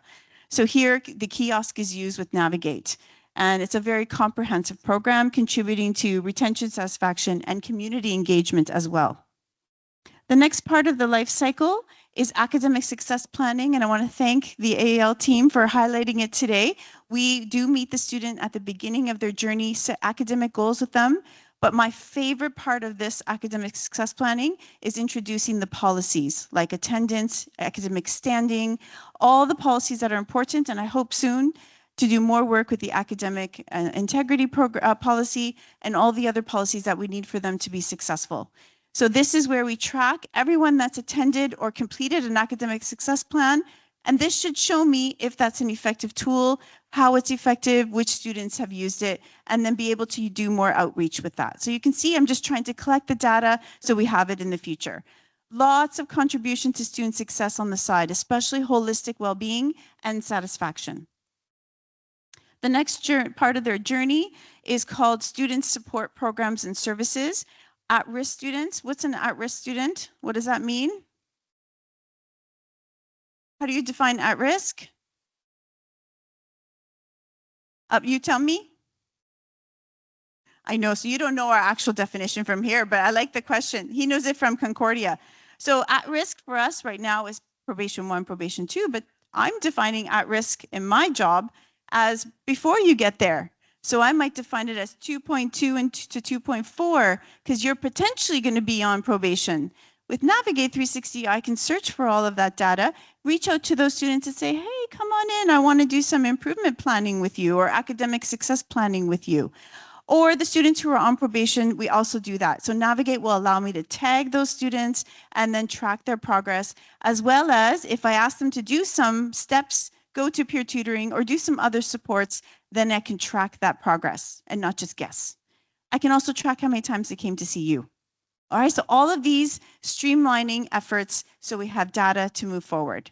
Okay, another student support program and student support programs and services is to use student central services, academic supports, academic learning supports, and also the career supports. So all of this is a part of their journey at this point in time. They can use academic advising through our hybrid model of advising with you as their faculty advisor and student central services as their academic advisor. So again, Navigate will now allow us to share, collaborate, be able to keep notes on the student, be able to track their progress, and be able to ensure that we have the correct information to make better decisions. Okay, we also have situations like this on the student life cycle. A student got an F or a D grade on a midterm exam and wants to meet with their advisor. Sometimes they might want to retake a course. What do you do right now? Go to the head of department, right? Or go do something. So you send the student off on their journey. I want the student journey to stop at your office. And that way the student's navigation is clear, simple, and not convoluted like the ball of yarn. So with Navigate, we're configuring it so it's a little less complex for the student. So they should be able to have automation with their repeating courses and questions about their repeating courses. Academic learning services, you have a student in your office on their life cycle and their journey, and you can see they're struggling with a course. Instead of saying, go find student central services, I think it's in building 13, you click a button, you refer them to my team, and my team gets their note, and the team reaches out to the student. That's what Navigate can do for us. No email, no follow-up, just a click of a button. I have to rely on my team to respond, but considering that that is in place, that should be a streamlined student satisfaction success. Here's an example of that message that I've just shared with you, of that scenario. A student needs tutoring. The instructor, maybe the instructor even, not just faculty advisor, says, okay, let me go into Navigate and click a referral so you know you've supported student success as a part of their student success network. And the team, the specialist from the academic learning services reaches out to the student. The student may not attend, but I've got that tracked as well, by the way. And then the data is maintained. So when that student maybe gets dismissed, I can say, well, what happened? Why didn't you go to that referral? Why didn't you take advantage of that option? So these are all the conversations that now we can have in a fact-based way, as well as with all the history of the student's journey. Okay, part of their life cycle now goes into the student performance. So we talked a little bit about the student supports. Now the student is after midterms, they're doing their performance, they're starting to see data about their grades and their performance in their courses. So it's about time for course withdrawal date. So Navigate 360 can play a key role here. We're going to be using it as early alerts. So sending out messages, hey, did you think about this? Come on over and do something. We'll give them an action item. They can set appointments very easily. You shouldn't have students knocking on your door anymore. Miss, are you free for a minute? Set your availability, give them times they can come by, make appointments, and you can plan your day effectively, and you will know when students will come. And you can refer. Okay, I'm not sure how to handle this student. It's an interesting situation. Press refer to someone on the back end, which is probably Student Central Services, and then we will support you. So all of those great features coming soon to the Navigate system. Okay, you also will be given options to give us feedback. I'm looking forward to this tool. I haven't used it yet. It's called Progress Reports. And this is where I'll send you a message. I was thinking of doing it this semester, but then I said, no, Math 1070. I saw Scott. I was going to send a progress report, say, tell me how all the students are doing in Math 1070. And if there's some responses that say, this student's not doing well, I just didn't have a configuration on the back end to fix that. It's coming soon. I just need a few more resources. But that's the type of features we can do with Navigate 360, and I should be able to do it with all your courses coming very soon. Okay, some other great tools on the student performance activities, at-risk students. Again, our job is to create strategy, Student Central Services, around early alerts, student intervention. So we'll be doing more of that with this group. How about this one? A student actually gets a B or an A on an exam. And often you might say, great work, Bobby. But this time you can do it in Navigate. So the student can keep track of a positive response they receive from their faculty. These are really good motivators. So you're going to have that option. You do have that option, by the way. It's called an alert. Press this alert and you send your student a positive message. Much easier than writing an email. Library is configured in Navigate as well. I'm just worried about my timing, so I'm going to quicken up a bit. The next aspect of our life cycle is what everyone else has been talking about today, how to get the student engaged. Lots of different options here. This is a brand new feature of Navigate. And what I would like to see is those students who are currently not engaged. I would like you to find that student, your advisee or students in your class who seem to just need a little push.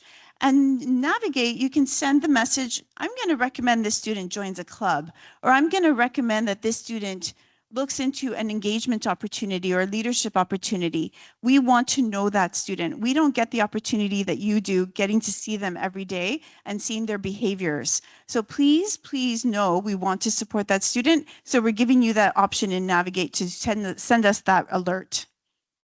We also want to know about the extracurricular activities, co-curricular activities. We want the students to participate in those, and as well as sport and wellness. Okay, do you see a student maybe who's a little sluggish, maybe could use a bit of a motivator to join some of our programs? Doesn't always have to be physical. It could be around the wellness component.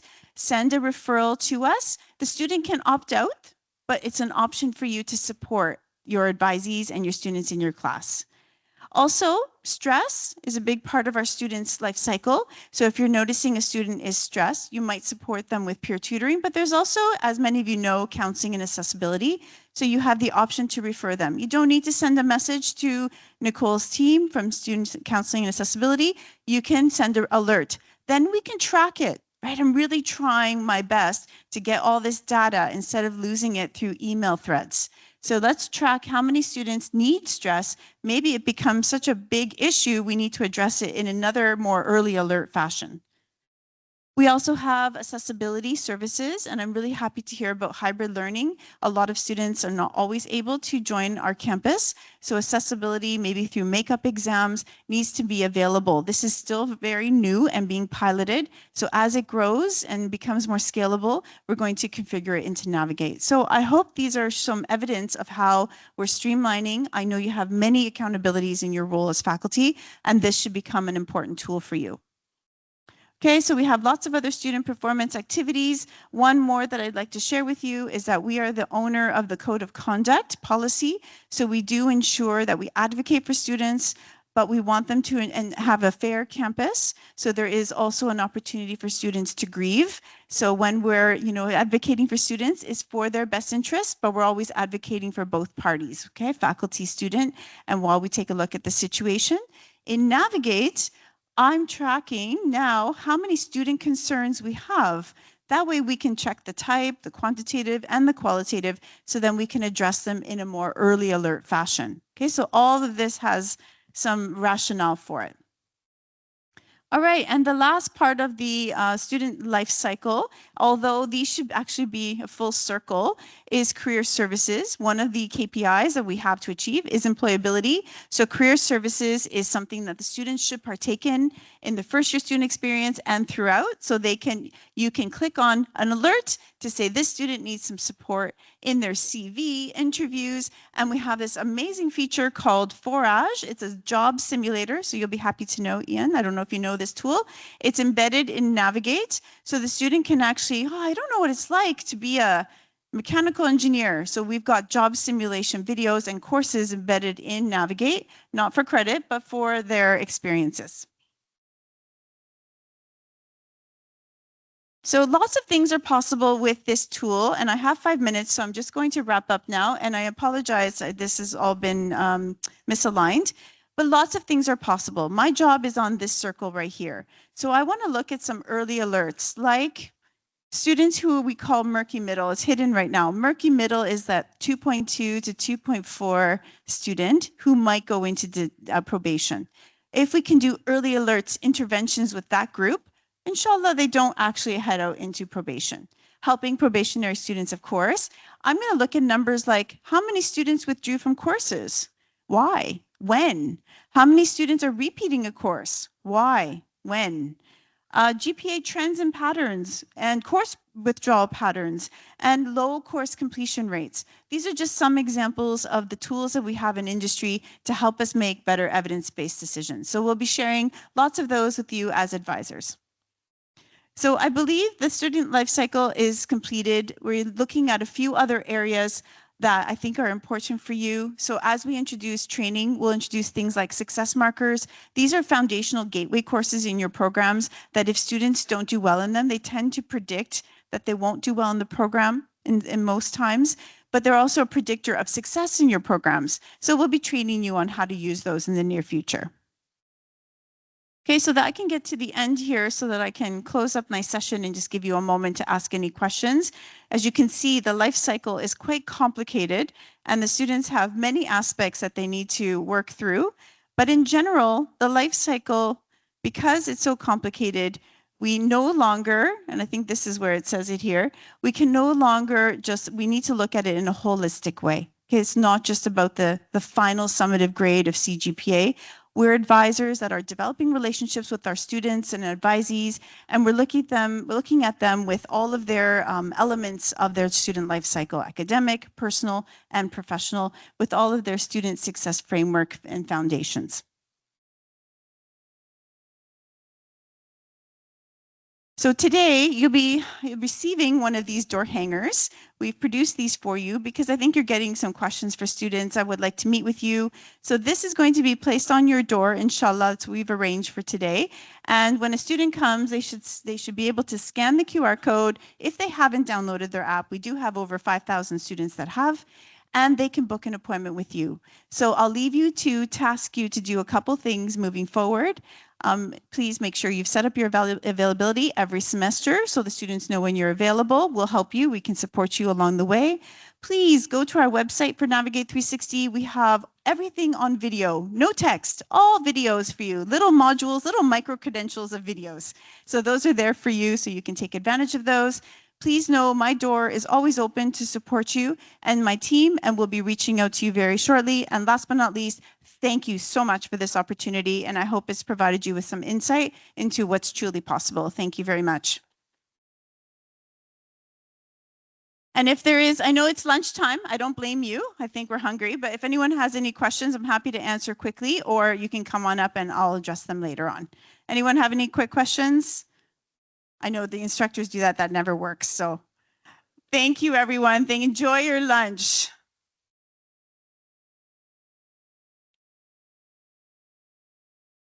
Good afternoon, everyone.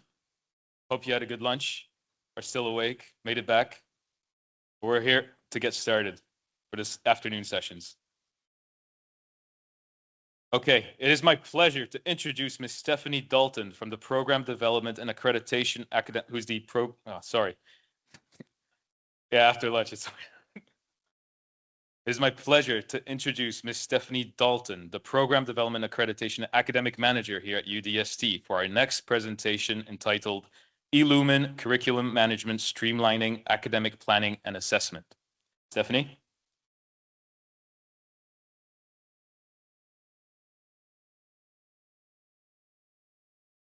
Thank you for all coming back from lunch. Is Fadi Abadaid in the office, in the audience? So you no longer have to introduce me to everyone here. It's just been done. Thank you. So during the lunch, every time I turned around, Fadi was introducing me to somebody different.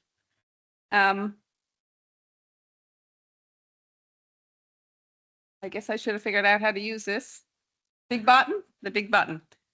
So the title of our session today is Streamlining Academic Planning and Assessment at UDST. So hopefully there's something in here for everyone, and it will make your lives a little easier as we move into the future. I know that faculty workloads have gone up over the past number of years. Student numbers are increasing, and I'm sure that anything that we can do to make your lives easier will be appreciated.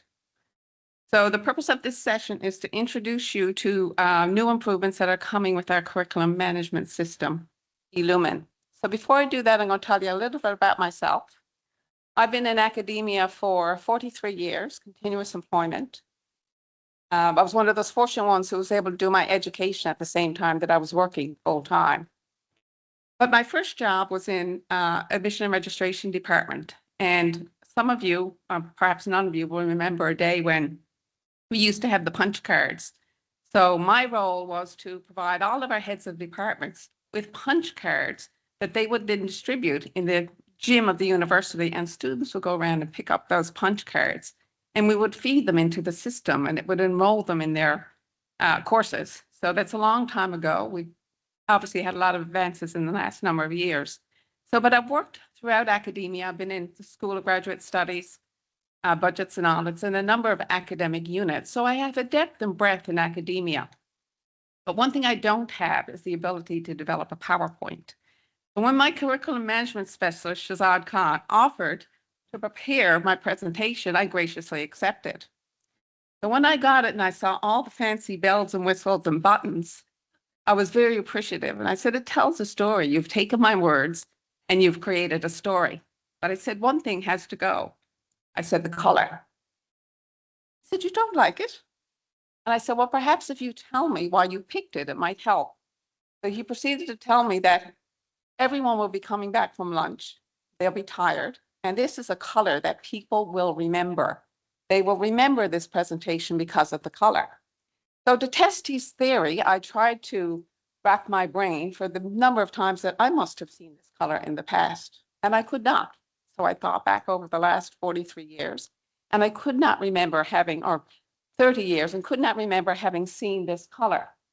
But as I was about to tell him that his theory was inaccurate, I realized that I did see this color, perhaps more often than I would have liked. And it was about 35 years ago, but it was not on a PowerPoint. It was on my newborn son's diaper when I brought him home from the hospital. So hopefully you will remember this session. What? So why do we have a curriculum management system? So we have spent, we spent initially about 6 months investigating a curriculum management system and consulted with deans, heads of departments to identify one that we thought would meet the needs of UDST. And eventually we came up with one called Illumin, and we've been about a year implementing it. So what will it do for us? One of the things it will do is it will dynamically align our curriculum so that there is one source of truth in the university. As many of you have probably pointed out to the program development accreditation, there have been times when the academic catalog is not the same as what's on our website. Your syllabi might reflect something different. It's not the same information that's in admission and registration. So maintaining the academic curriculum of our, maintaining the integrity of our academic curriculum is important, particularly as we go for accreditation. So this system will allow us, or you as faculty, you are the owners of the curriculum, to make changes in the academic units and have them flow dynamically throughout the entire system. So when you log in and you decide to change a title in your course of record, that will alert you to the fact that that course might appear in many other courses in different program structures. So it will prompt you to ask, are you sure? Are you okay? This course appears in 15 other program structures, and what you're doing to this course will impact other colleges and programs around the university. Up to this point, that's been a manual process. When PDA receives a change request, we have to search using, Control F in the academic catalog and try to identify every other program that course appears. So it's a laborious manual process. This system will do that dynamically. So to give you a sense of the magnitude of the work that was involved in doing this and what it means for the university, we have in our course master syllabi, as many of you will know, there's over 30 data points in every single course master syllabi. We also have probably more than 1,000 courses at the moment, and that appear in over 70 programs. So if you take all of that in consideration, there was over 30,000 data points in our curriculum, and that's only to internally align the curriculum so that what you saw in a syllabi or syllabus was the same as what appeared in the program structure and was the same as what appeared in admission and registration. So we over the past year have, with the help of admission and registration and the IT department, aligned that curriculum not only internally with those 30,000 data points, but across a variety of systems here in the university. So with the help of IT, in the fall of 2023, we collected every single syllabi that's delivered here in the university, and manually, or not manually, I'm sorry, Greg Jenkins from IT scraped the data from those syllabi, compared it to the information that's in our academic catalog, compared it to the information that's published on our website, compared it to the information that's in PeopleSoft and on our SharePoint site. And every time there was a discrepancy, we reached out to you, our faculty, to determine what the actual data was, so to ensure that our curriculum was accurate. And where we identified a discrepancy, we changed it in every one of those systems. So not only does it flow through those 6 different systems, there's also our information appears in a variety of other reports that we prepare for executive, that we prepare for the ministry, that we prepare for accreditors, that we publish in our comprehensive program proposals. So every time, and what you put in your CLO, SLO analysis sheets, again, you pull those CLOs from the syllabi and put them in your CLO analysis. So it appears throughout the university in all of our curriculum. And when that is out of line or out of sync, then that means that you as faculty are making less than perfect informed decisions about that data, which is not accurate.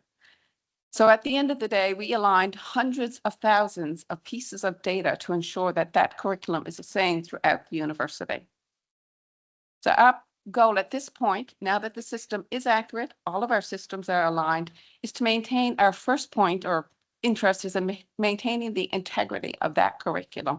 So ensuring that the only people who can change that information are those who have access to it, and that the information that is changed will go through an approval process.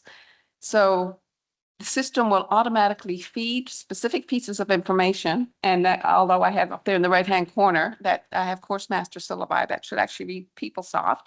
So it will feed specific pieces of information to PeopleSoft, so that what's in the curriculum management system will appear identical to PeopleSoft. Right now, we have situations where students have graduated and have transcripts that have titles of courses that never existed at the university, or that are not in sync with our academic catalog or various other pieces of information. It will also automatically publish that information in our e-catalog. So the system has an e-catalog that will be accessible to everyone, where you can look through by semester, by program, to see what our current curriculum is. It will also publish it automatically on the website. Right now, all of that information is done manually. We send Excel files to admission and registration, who manually enter that information into the system. Of course, all of those manual processes are subject to errors.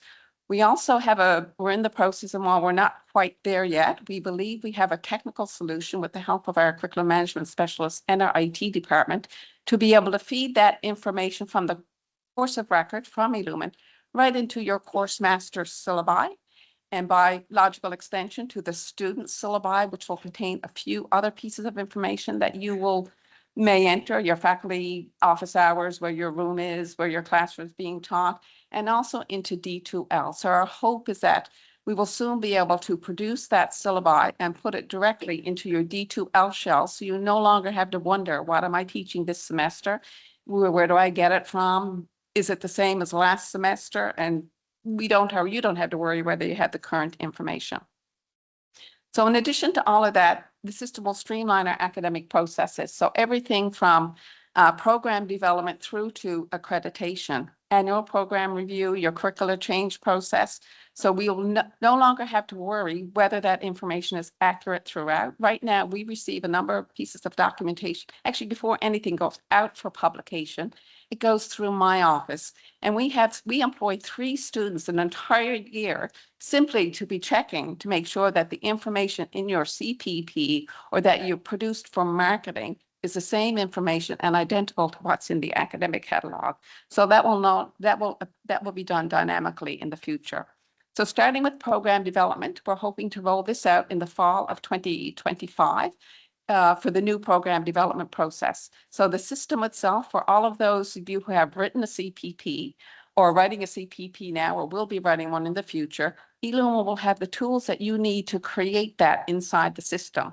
So there'll be templates, schedule reminders, It will allow for curriculum mapping, and I'll talk about it a little bit further. So one of the things, some of you who have written CPPs will remember those big Excel spreadsheets where your CLOs and SRLOs were on the vertical axis, and all of our mapping to the QNF was on the horizontal axis, and you had to fill in something like 70,000 data points in order to map your curriculum. That will now be done intuitively or with visual graphics online. It will also allow for internal or external stakeholder consultation. So if you choose to have people within your faculty develop that curriculum together, or whether you want the library to weigh in to ensure that you have the textbooks that you're incorporating into your curriculum, or finance to review your projections to make sure that you have sufficient funding, all of that can be done online in real time. And it will also be the initial stage of data collection for the university. So your subject matter experts who are creating that curriculum will be the first point of entry where that curriculum will be captured, and upon approval will be part of the permanent record of the university with audit trails to track every single change to that curriculum. So these are some examples of the reports that you will see. So no longer will you have unwieldy Word documents that need to generate tables of contents and are not intuitive of what actually goes in the box.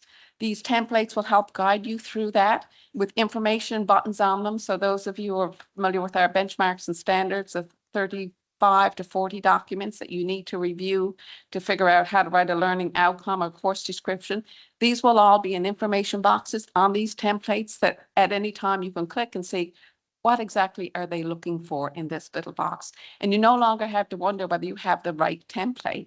We have gone through multiple iterations of our CPP, PPP templates, and often we'll get a proposal that doesn't follow the particularly approved template. So those worries will no longer be part of our academic planning.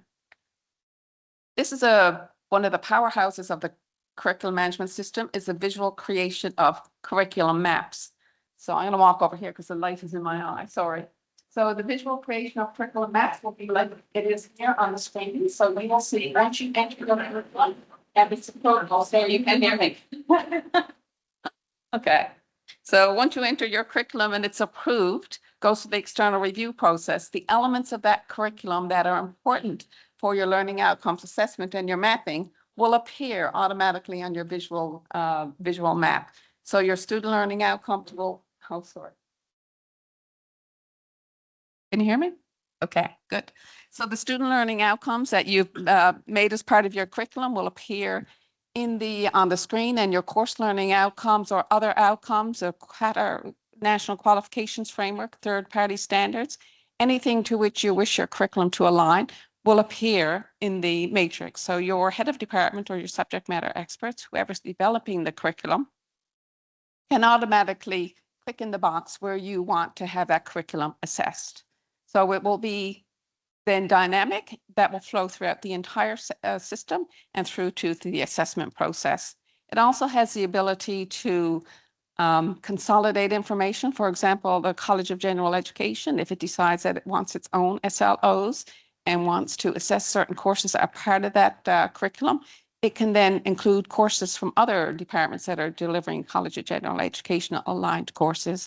Or if the university decides that it wants to assess how we're doing in entrepreneurship or sustainable development goals or any other aspects that it wants to meet the ministry or state needs, it can do that through the system and at any time pull up and see how students around the university are out there, whether they're achieving those outcomes. It also allows for the proactive planning of assessments. So you can decide whether you want to assess your programs on a cyclical basis or to assess every course every semester. So you don't have to worry about bringing forward for the fall or winter or spring. At the outset, when you develop your curriculum and you know how you're going to assess it, you can put those parameters in right away. So every semester when it rolls around, it will know that you want to assess those CLOs or SLOs. So we'll have proactive forward planning. It also have another thing that will be important to most of you is that it has a dynamic curricular change process. So right now, many of you are, in order to submit a change, you identify a change as a faculty member. You pull down a Word document. My age is showing WordPerfect. You'll pull down a Word document and you'll enter it in a not too well-developed template that will wrap and roll and do all kinds of things. And then you'll submit it to program development through an email system where you hope that we will be able to get to it in time and process it for the next semester. And PDA will pull down that curriculum change request and try to figure out how many programs it impacts through Control F searches in our academic catalog and notify those other departments. This will now all be automatic throughout the system. So we'll put the ability to change a curriculum back in the hands of faculty where it resides. So you will, or your department head or your dean, whatever we decide, this system is still under configuration. Nothing is designed at this stage. It's all open for discussion. So they will enter the curricular change and it will go through a workflow process. So PDA will no longer be involved in it. It may assign a level of approval or who it needs to go to, but we will not, and we never have approved the curriculum, but it now makes it transparent that curricular changes reside with the faculty.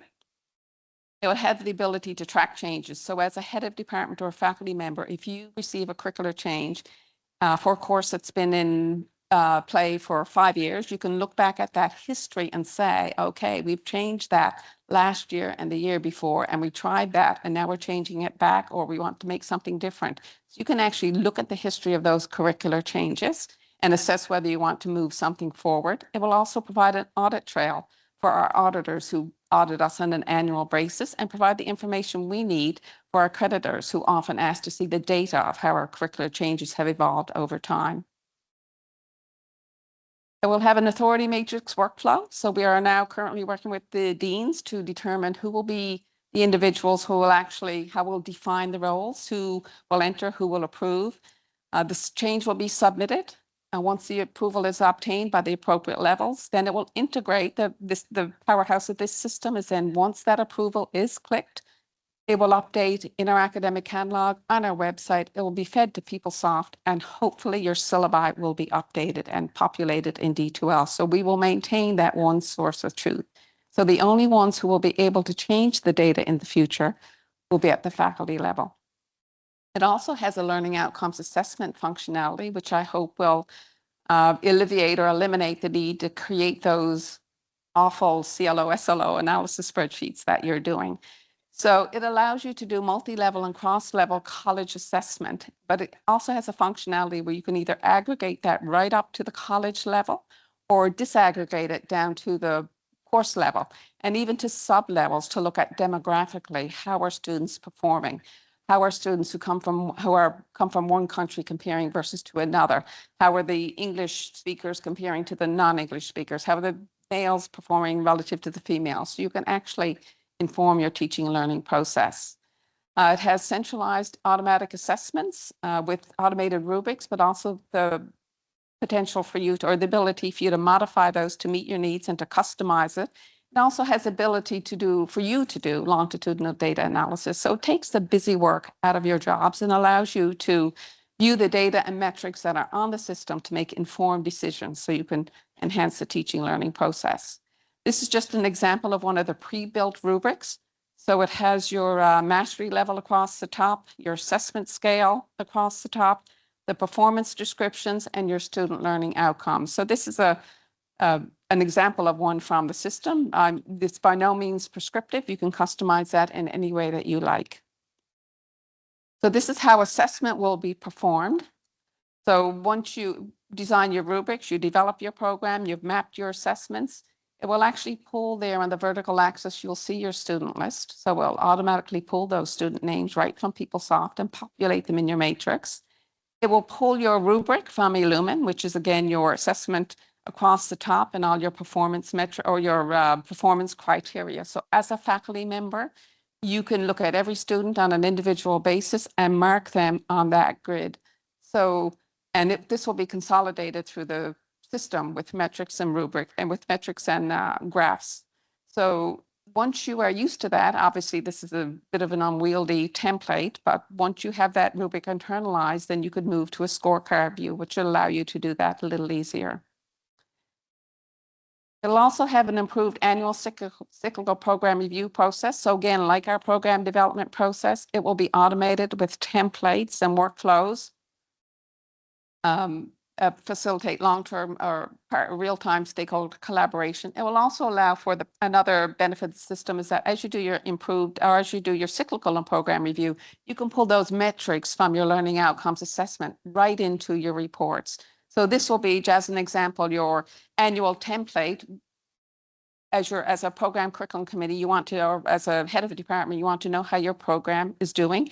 You can design a template to capture that information. So this is what you will populate to assess your program on an annual basis, but you can pull those metrics right from within Illumin and populate that template. So there's no need to go outside of the system to consolidate the report. Same thing with cyclical program review.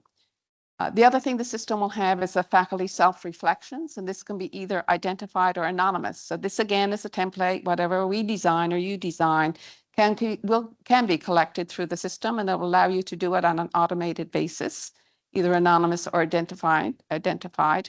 And then as a head of department, as you compile or pull together those faculty self-reflections, this again will be automated in the system where you can print the report, bring it to your program curriculum committee, along with your data and graphs from your learning outcomes assessment, and make informed decisions of changes to your curriculum. It also has improved accreditation and reporting on the same principle of our CPP, PPP, annual and cyclical report development.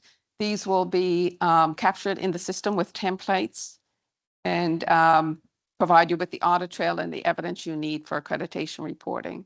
So the other thing it does is it has powerful analytics and reporting, and these are only the reports that are available in the system. It has the ability to be married with Tableau and Power BI to create even more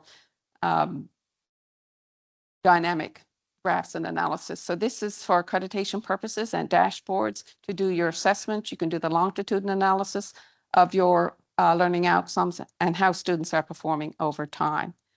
And you have the option then to either do it as data or graphical. So on this one here, you will see that you have your learning outcomes there along down the side, your student learning outcomes, and your KPI then will be your second column, your default performance measure for your students. So whether you want 70% achievement, 75% achievement, and then your longitudinal data across the top. So you can say that for 70%, that if you want 70% default performance, you can say that 70% of students or 30, 40, 46% of students either met or exceeded expectations at the 70% level. And again, then you can do graphical reporting and pull those right into your reports. So I think that's all for me today. I don't know if you have any questions. Hopefully there's something in there to help you or to alleviate your stress over the winter semester.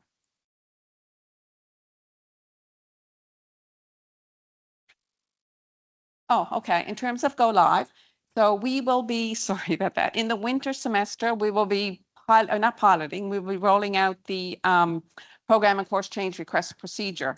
So as a head of department, we will be bringing the heads of departments in over the winter semester, early January, to provide training on how to enter those changes into the system and then move them through. So what you need to know is that the change or the deadline for the fall of 2025, so because we publish our academic calendar in February and probably March and April, it's important that all of the changes for fall of 2025 are in the system and have been approved by that time. So in January, we will be bringing the department heads together and showing them a workshop how to enter those changes. And then there will be go through the approval process where necessary. The department heads will give their approvals. If they need to go through the university curriculum committee or college curriculum committee, they will work through that process. So that will be in the winter. In the fall of 2025, we will be rolling out the annual review, cyclical program review, and the learning outcomes assessment. The learning outcomes assessment will be totally up to you whether you choose to use the model that's in the system.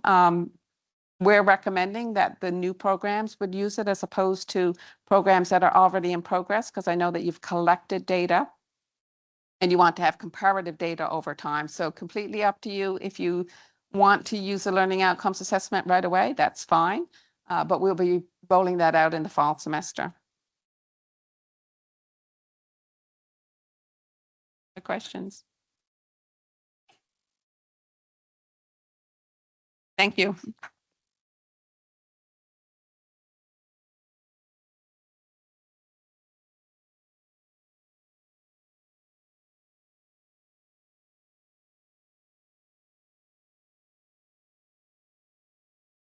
Okay, thank you, Ms. Stephanie Dalton. On to our final presentation before the breakout sessions. It is my pleasure to introduce Ms. Dana El-Kaisi, the Continuing and Professional Education Head of Program Delivery here at UDST, for a presentation entitled About the Continuing and Professional Education Directorate. Dana?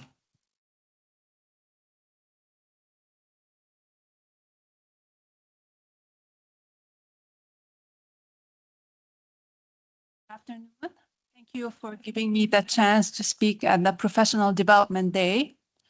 My name is Dana El-Kaisi, Head of Programs at the Continuing and Professional Education Directorate. And today I'll be providing an overview about the Continuing and Professional Education Directorate, better known as CPE, and explain how we engage faculty in order to deliver our training and programs. Now, I can assure you that my slides are not as yellow as Stephanie. So CPE offers training and certifications, affordable training and certifications to professionals and community in Qatar. We aim to be Qatar's premier center for professional development, and we support Qatar National Vision 2030. As you can see here, this is an overview of our achievements and our numbers in 2024. Of course, we work with internal faculty as well as external faculty in order to deliver our training and programs. So what do we do?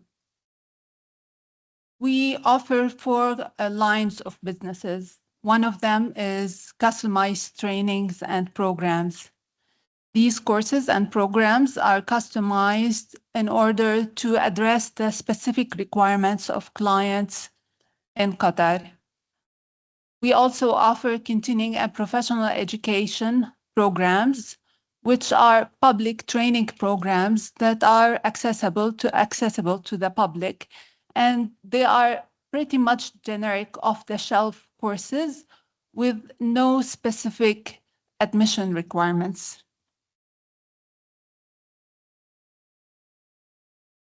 So this is a snapshot of the companies we deal with. As you can see, we deal with government as well as non-government organizations, and our community outreach initiative expands every year.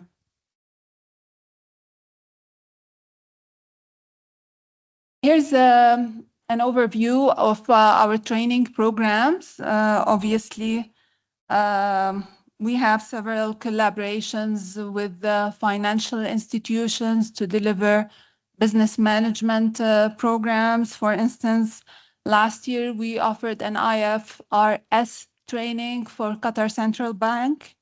And we have several collaborations with the Qatar Central Bank, QNB, and the QFBA.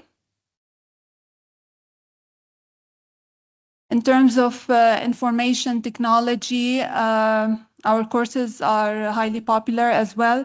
We recently concluded 3 courses in artificial intelligence and predictive analysis and machine learning to North Oil, and they're coming back for more. In terms of language skills, these are popular programs as well, and they usually appear on our public calendar on a yearly basis. In terms of soft skills, these are popular programs as well, and a lot of companies demand their programs, these programs specifically, as part of the graduate development programs which they have in place for their newly recruited employees. Leadership skills. We recently concluded a workshop on coaching and mentoring for Qatar Steel, and they're coming back for another session next week. So whom do we work with? In addition to our in-house program, we also have collaborations and partnerships with a number of international educational providers. We deliver top-notch international certifications or internationally recognized certifications, such as, for example, the AMA Certified Professional Manager with the Management Center in Europe. We provide CIPD certifications in collaboration with Bradfield Learning and Development. We provide high-quality oil and gas training in collaboration with PetroSkills, in addition to many others.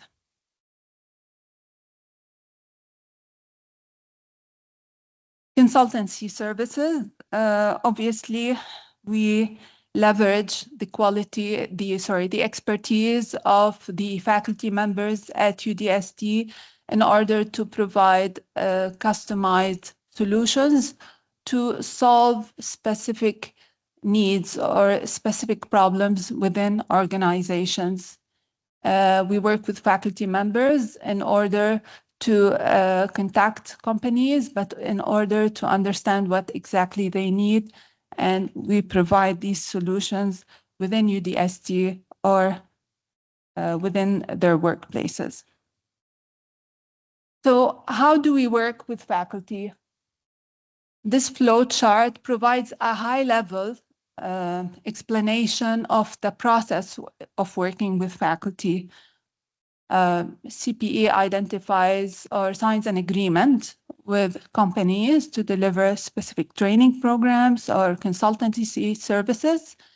Then we identify a subject matter expert who can deliver that training, either by looking at our database or consulting with the dean of the faculty. We agree on a date and a time and compensation with the faculty, and we contact the VBA's office for pre-approval. Once we receive that pre-approval, then the subject matter expert goes ahead and develops the material, develops the curriculum, and delivers the training as agreed. Once this is done, the faculty member or the subject matter expert signs the payment form. We process it and we send it to Faculty Affairs for further processing. Of course, this is a high-level explanation of how we work, but as indicated here, or maybe I forgot to mention it, some exceptions may apply. For instance, we might involve the subject matter expert at the tender stage if we need help with the technical proposal. So if you're a full-time or a part-time faculty who's interested in working with CPE, you may visit this website by scanning the code and register your interest. This is the CPE faculty portal where you can enter your information and list your expertise, attach your CV, your certifications, and we will be able to access that and contact you when needed. That was my last slide. I don't know if you have any questions.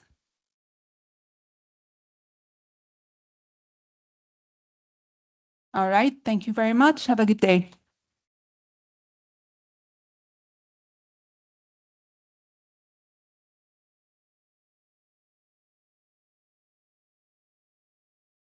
All right. Thank you, Ms. Nana Al-Qusay. Well, all good things must come to an end. Thank you for making it through this day with us. First, let's extend our heartfelt gratitude to our distinguished guests and speakers. Your expertise and insights have been invaluable in making this PD Day a success. And to all of you UDST faculty, I I want to thank you for your active participation and engagement today. Questions, ideas, and enthusiasm have made this PD Days more meaningful. And I'd like to take a moment and thank Dr. Hiba and the AEL team and department for all the hard work that they put in today. Thank you. But the day's not done yet. There's more. Surprise. We have breakout sessions on exciting topics that my colleagues are facilitating, including STEM and TVET, generative AI, and research to continue this day of learning. So please refer to the rooms flashed up on the screen behind me to know where to go for the ones that you registered for. If you registered for STEM and TVET, just sit right here. No need to go anywhere. Finally, a gentle reminder to please complete the feedback form at the end of the day after the breakout session. Your input is valuable to us as we want to continue to improve on these events. Once you complete it, then you can get your certificate. On behalf of UDST, thank you once again for being part of today's PD Days. We hope you enjoyed it and found it valuable and inspiring. This officially concludes the PD Day. Thank you. Goodbye. As-salama.